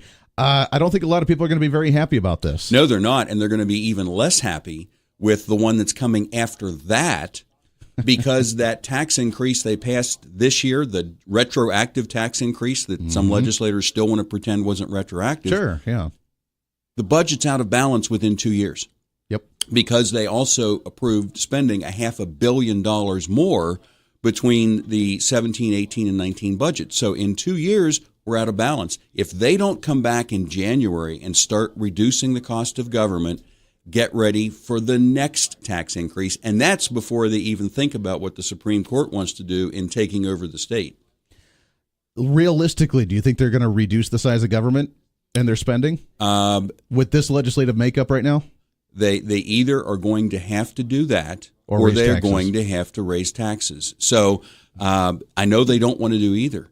But honestly, there are some people, even those who voted for the giant tax increase we already got, they're nervous now because what happened was they didn't go out and campaign on, they said, we're going to balance the budget. We're going to make other people pay their fair share. Well, what they did was give every one of us a double-digit retroactive tax increase. And now that the public is finding that out, they're pretty upset. So I may have voted for that tax increase because I wanted to really raise taxes, and the people who elected me, the unions and others wanted it. But now I'm getting beat up for it. And now the Supreme Court is saying, more. you need to double down on that. My goodness, somebody might get unelected. And so that's what they're facing. They're going to have to do one or the other. And that's the thing. And I mean, we got to go to a break here real quick, but this being an election year, their goal is to try and get in and get out as quickly as possible. Would they try and raise taxes again on an election cycle year legislative session? I know that some will try that. I don't think the votes are there right now for it. And that's a good thing, because the more that people understand that they've already had one tax increase, they have another one coming next year. We're being taxed to death here in Kansas. And it's only going to get worse. Like you mentioned, 2 years from now, the 2019 session, hey, look at this. We got a 2-year budget, and we're still in the shortfall after our major tax increase. Dave Trabert, Kansas Policy Institute. We got a lot coming up here. When we come back, we're also going to shift gears a little bit to education. The story came out yesterday that the Republican legislators allotted $400,000 for legal fees to try and begin fighting this. Is this a beginning of us building up the wall and drawing the line in the sand to stop the Supreme Court? Is it? Or is it just the normal behavior of what's to come here? Your thoughts and calls when we come back. This is The Voice of Reason on KQAM. This is The Voice of Reason with Andy Hoosier on the Big Talker, KQAM.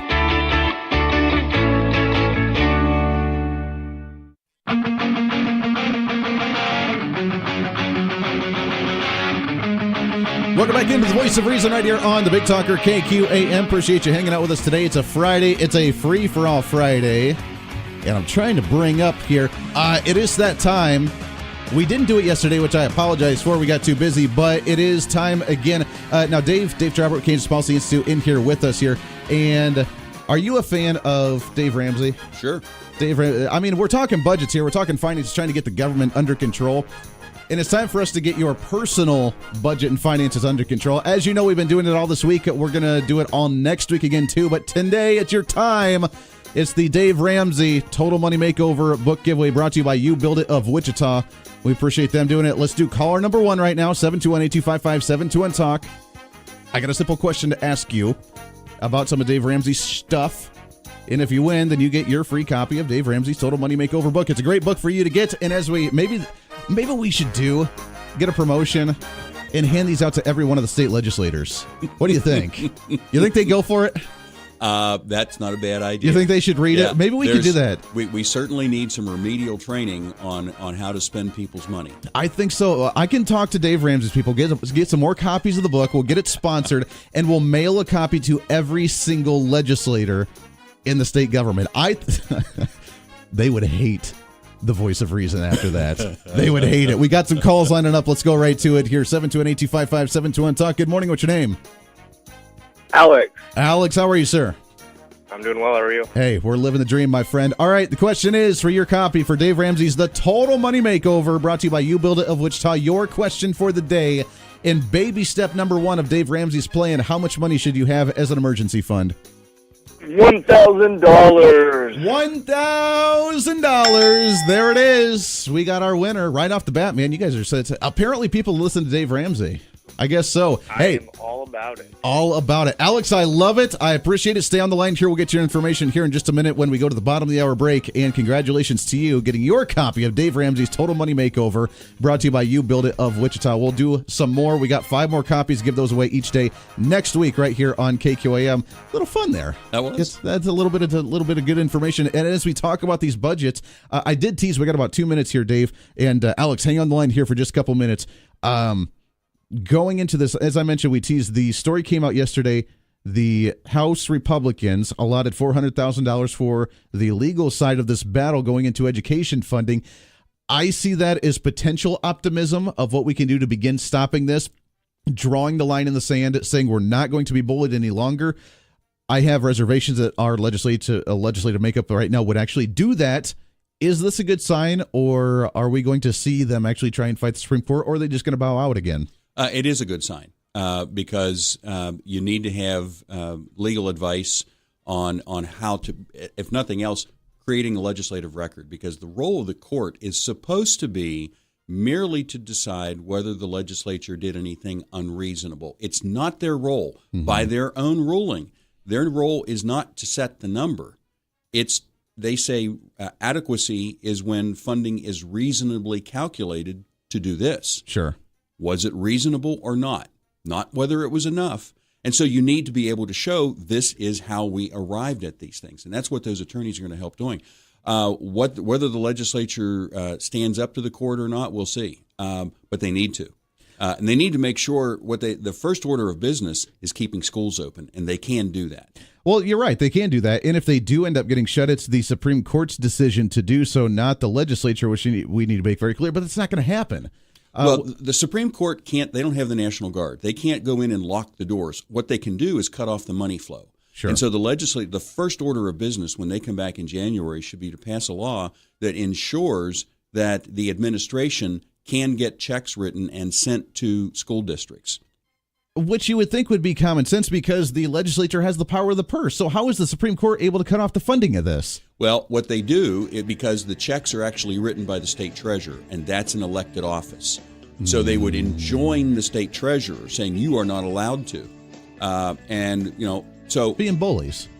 Basically being bullies. Fine. So just to make sure that just in case the treasurer would decide not to, then you have someone else. You change the law that says who can write checks. And the next thing you do is make sure, because a local school board could decide not to open. They went out of deference to the court. Hold that thought just for a second here. Bottom of the hour news coming up here. We got lots more to cover, education and budgets. Will they get shut down next year? We'll have to see. This is The Voice of Reason. Stay here.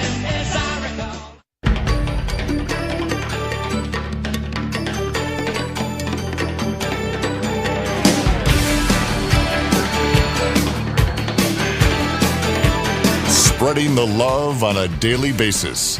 And I will always love you.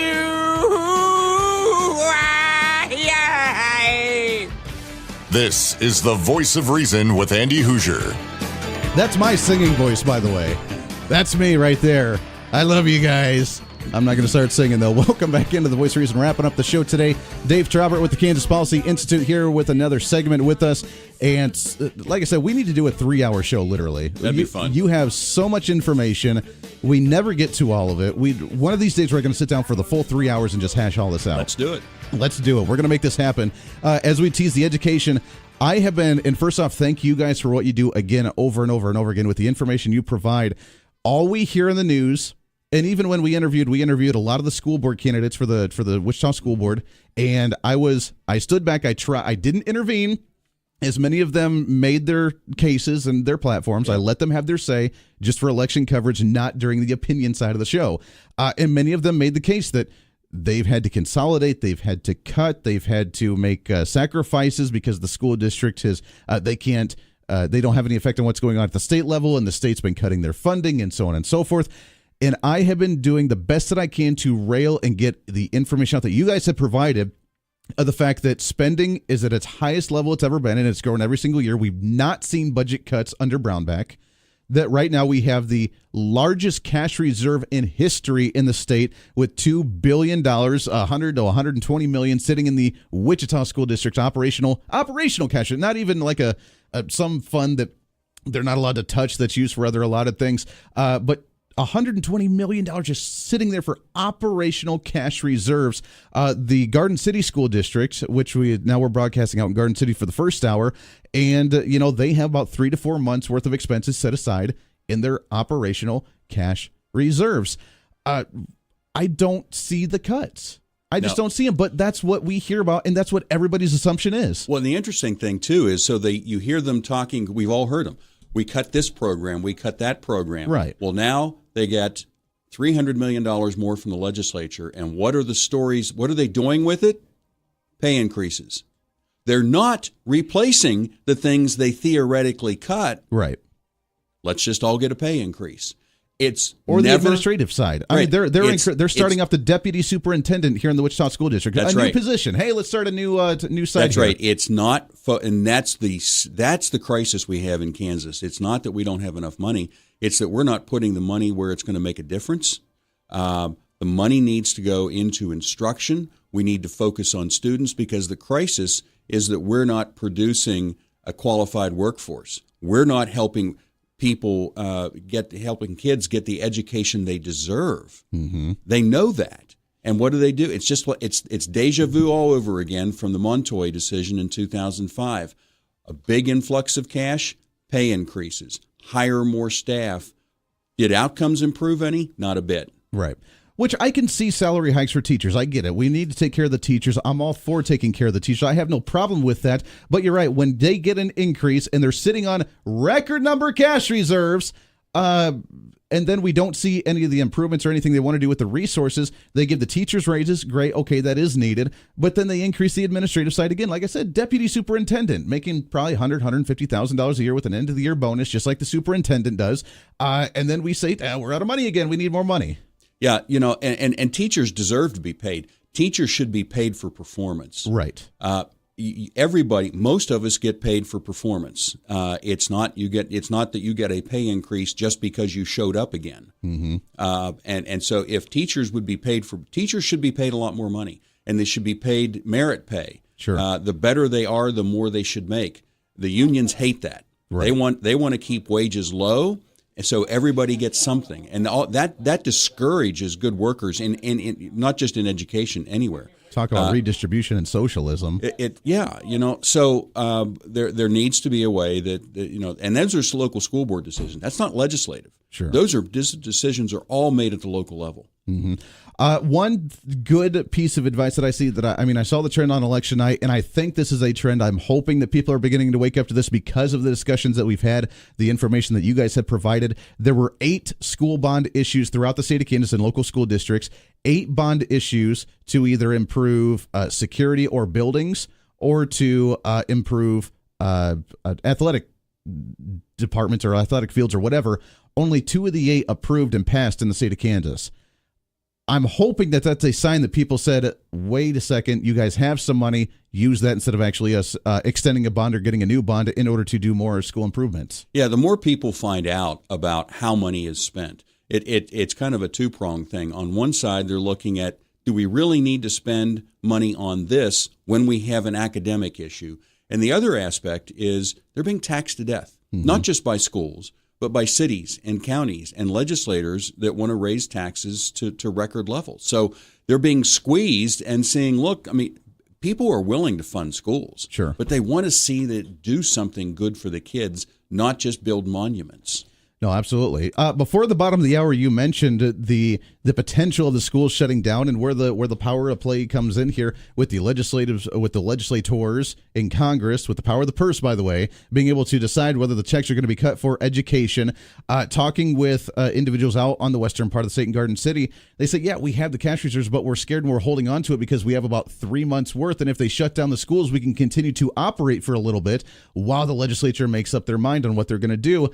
As you mentioned, the treasurer that signs the checks, kind of its own little thing, but the Supreme Court being bullies to be able to tell them you're not allowed to sign that check in order for you to send that to the schools for them to keep operating. That's going to go into a major constitutional separation of powers here and decide who's actually going to be allowed to do that. Right, and that statement about if people are saying, well, we're holding on to it in case schools close, right, that's nonsense. Because I mean, if schools got closed, they'd be closed. Sure, you don't have any reason to write checks if schools are closed. The other thing is that money has been building year after year after year. There was not a threat of closing schools. The money kept growing in most districts. It was at $468 million in 2005 operating cash. Now it's at $928 million in operating cash. There's a different excuse every year. It's not because they're holding it for that, but the legislature needs to make sure that someone at the Department of Administration or Division of Budget can write checks to keep the schools open. And then if the local school board says they don't want to open because maybe they're afraid of the court, you make sure that every kid in that district can go somewhere else with a taxpayer-funded scholarship. You make sure that schools stay open. Mm-hmm. When I was interviewing a lot of the Wichita school board candidates, they had talked about some of the other schools where we have a little bit of quote-unquote choice in the district to be able to take them to some of the other schools as opposed to the one that they're around here. But it's a kind of a lottery deal to where you got to apply for it and only a few kids are allowed to do it. And they've talked about, and some of them had talked about expanding that to allow more of that option. Is that a good start, or does it really mean nothing because it's still the public system? It's nice start, and we need more of that. But real choice is when you can go outside the public system. Mm-hmm. If you're stuck in a school and there's tens of thousands of kids stuck in some of the worst according to the Department of Ed, the worst performing schools in Kansas, those kids should be allowed to leave and go somewhere else, take their taxpayer money with them and go get the education they deserve. There is one program. It's a tax credit scholarship program that we helped get passed at Kansas Policy Institute, and last year we got it expanded. So now there's a way that individuals can, as well as companies, can contribute to a scholarship granting organization, and you get a 70% state income tax credit, not a deduction. Right. You get an actual credit against your taxes for a contribution, and then the scholarship granting organization uses that money to make scholarships to low-income kids. Wow. Well, we have opportunities, as you mentioned. We have opportunities and a light. I think that we're beginning to wake up the administrative, the teachers' unions, the bureaucrats, the ones that have focused on more money for education for a long, long time, have gotten away with a lot of it, and I believe people are beginning to wake up. We see an opportunity here. It's going to take some work, but between making people realize how much money they actually have versus how much money they're continuously getting versus the way the system actually is, I see light at the end of the tunnel. It's just going to take a lot of work from us. It does, and it comes down to, and that's why it's so important what you do here, Andy, in getting this information out and allowing people like KPI to come on and talk about the facts. Because when citizens understand that they're not getting much for their investment, it's really not money for education. It's money for institutions. Well, I mean, you mentioned yesterday on the panel with the ACU was the fact that there are states that spend a heck of a lot less per student than us, and they get better outcomes. They do. Mm-hmm. And so you have to focus on, you start measuring the outcome. When people understand we're not getting the outcomes, sure, that's when they start rising up and saying we need to do something different. Politicians will do whatever we let them do. Exactly. And so you have to if you want change, you have to be part of that change and let them know that you want to see something done differently. And I think that's what's creating some of this light at the end of the tunnel. People are beginning to understand we need a cultural shift. We need to shift the focus from money to outcomes. Well, how much can you possibly give and give and give and give and give and then say, oh, yeah, we still haven't seen the results, but we need more money? I mean, after 10 years of it, 8 years of it, people are going to start getting a little fatigued on the same argument every single year. Yeah, Einstein had something to say about that. It was the definition of insanity. Exactly. See, we got about a minute left here. Dave Trabert, Kansas Policy Institute, but on the other side of it as well with the Sentinel.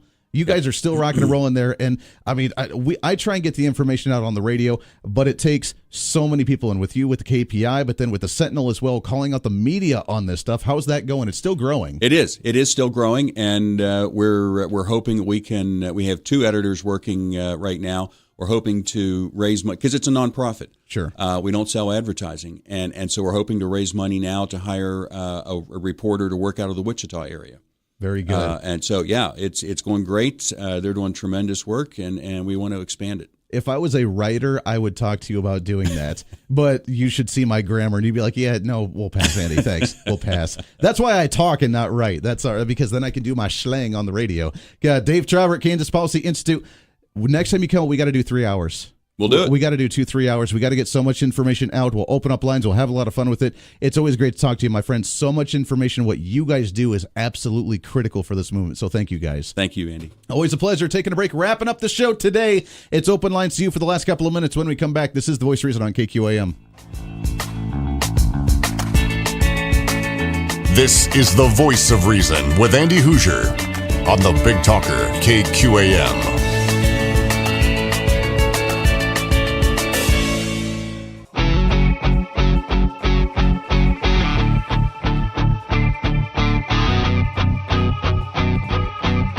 Welcome back into The Voice of Reason, wrapping up the show today. It goes by way too fast. We could do another 2 hours on all these topics. So much happening, even at the state level. Just imagine, we're a state that has a lot of things happening, even on an off-political season, to where the country is paying attention to you and I. So welcome into it. Appreciate it. This portion of The Voice. We got some callers on the line. Hang tight. We'll get to you in just a second here. But we love wrapping up the show today, making you nice and hungry and your belly rumbling. It's not just Friday, but it is Free for All Friday, and it is, by the way, Fried Chicken Friday. Inman Harvest Cafe up in Inman, Kansas, just north of Hutchinson, 112 South Main Street, in the heart of Inman there. Katie's on the line with us as they're wrapping up. Now, when I talked to you last hour, or a couple hours ago, Katie, you guys were peeling the 100 and some odd plus potatoes that you guys do every single day. How's the mashed potatoes looking right now?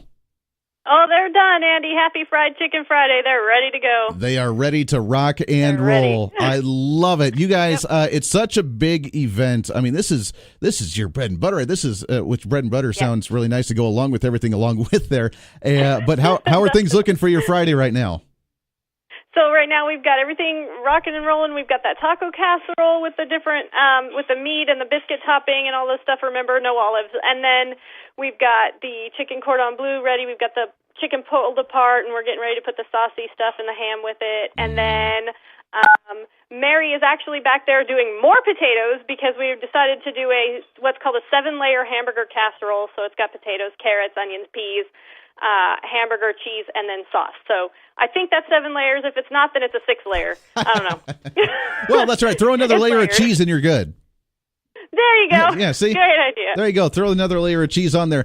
We do need to remind individuals that not only is Fried Chicken Friday today, which is always big, the buffet from 11 to 1 for lunch, the buffet from 5 to 8 o'clock tonight with your free slice of pie as well along with that. Next week is your guys' big Thanksgiving Fried Chicken Friday, and I can see it right now, the chicken and the turkey and everything along with it. It's going to be huge. It's going to be big league. Huge. Yes, it's big. It's huge. It's the biggest buffet we put on all year long. So we're very excited for that, and I hope everybody turns out for it because it's going to be a great time. We're going to be just zooming around in here. So. Oh, it's going to be huge. Now, for today, for your Fried Chicken Friday, along with the awesomeness that you've already discussed here, you also have the pies, which you do get your free slice of pie, get it before it's gone. What's on the slate for today? We got coconut cream, chocolate cream, a new one called pistachio coconut, really good. Sour cream raisin, cherry cream cheese, peach, custard, and he's now working on a banana split, so that'll be out there too. And then, of course, in the evening, the buffet has our famous roast beef on there, slow roasted over like 20 to 24 hours usually. So that'll be on there for the evening meal. And I also want to remind everyone that our local museum will be open tonight from 5 to 7 for tours. And, really fast. Yes. We will be closed on the day after Thanksgiving. So no fried chicken Friday that day. No fried chicken Friday that next Friday after Thanksgiving. That's why you guys are doing the big celebration next week on the 17th. Right. And then we need a week, a day off after that, to kind of recover and absolutely and not die. and not die after all that stuff and indulging in so much delicious, wonderful food. Yes. I love it. It's Fried Chicken Friday. You guys have way too much fun. I've never heard of a pistachio pie. Do you guys experiment and try different kinds of pies when you guys are doing this stuff? All the time. Yeah. I love it. Because there's a limit to it's really all about mixing the same ingredients together in a different way. Exactly. And you come up with some really adventurous flavors that sometimes, most of the time, 90% of the time, turn out to be really awesome. And then there's that 10% where it's just like, well, this was okay, but I don't think we'll try it again. So, but the pistachio coconut one, that's a winner. That's a winner. That is something I definitely have to try. It's Inman Harvest Cafe. It's downtown Inman, 112 South of Main Street, 620-585-6925, or visit them online, inmanharvestcafe.com. Katie, you guys enjoy Fried Chicken Friday. It's great, and we'll talk to you next Friday for the grand Thanksgiving one. It's going to be a huge thing. All right. Thanks. We'll talk to you then. Always a pleasure. Appreciate that, Katie, with Inman Harvest Cafe. Appreciate them partnering up with us here. We got about a minute left. I don't want to cut it too short, but I do want to get to a phone call wrapping up the show today as we love talking to everybody here. Let's go right to the phone, shall we? Good morning. What's your name? Hey, Sean here. Sean, what's going on, my friend? Oh, not much. Hey, I wonder what Rush Limbaugh would say if he found out that he's either been tied or bumped to second place by you in the category of fastest 3 hours in media. Hey, you know what? I'll take that as a victory there as well. We got to make it, and you're right, it goes by so fast. You would think that 3 hours of talking on the radio would be kind of intimidating. You'd run out of things to say, but I tell you what, it flies by to where we don't get to, again, my show prep, I don't get to 30% of what I want to talk about every single day. It's insane. I can believe it. Anyway, Trump was supposed to have taken the T-2000 Assassinator iPhone with him on his Asia trip.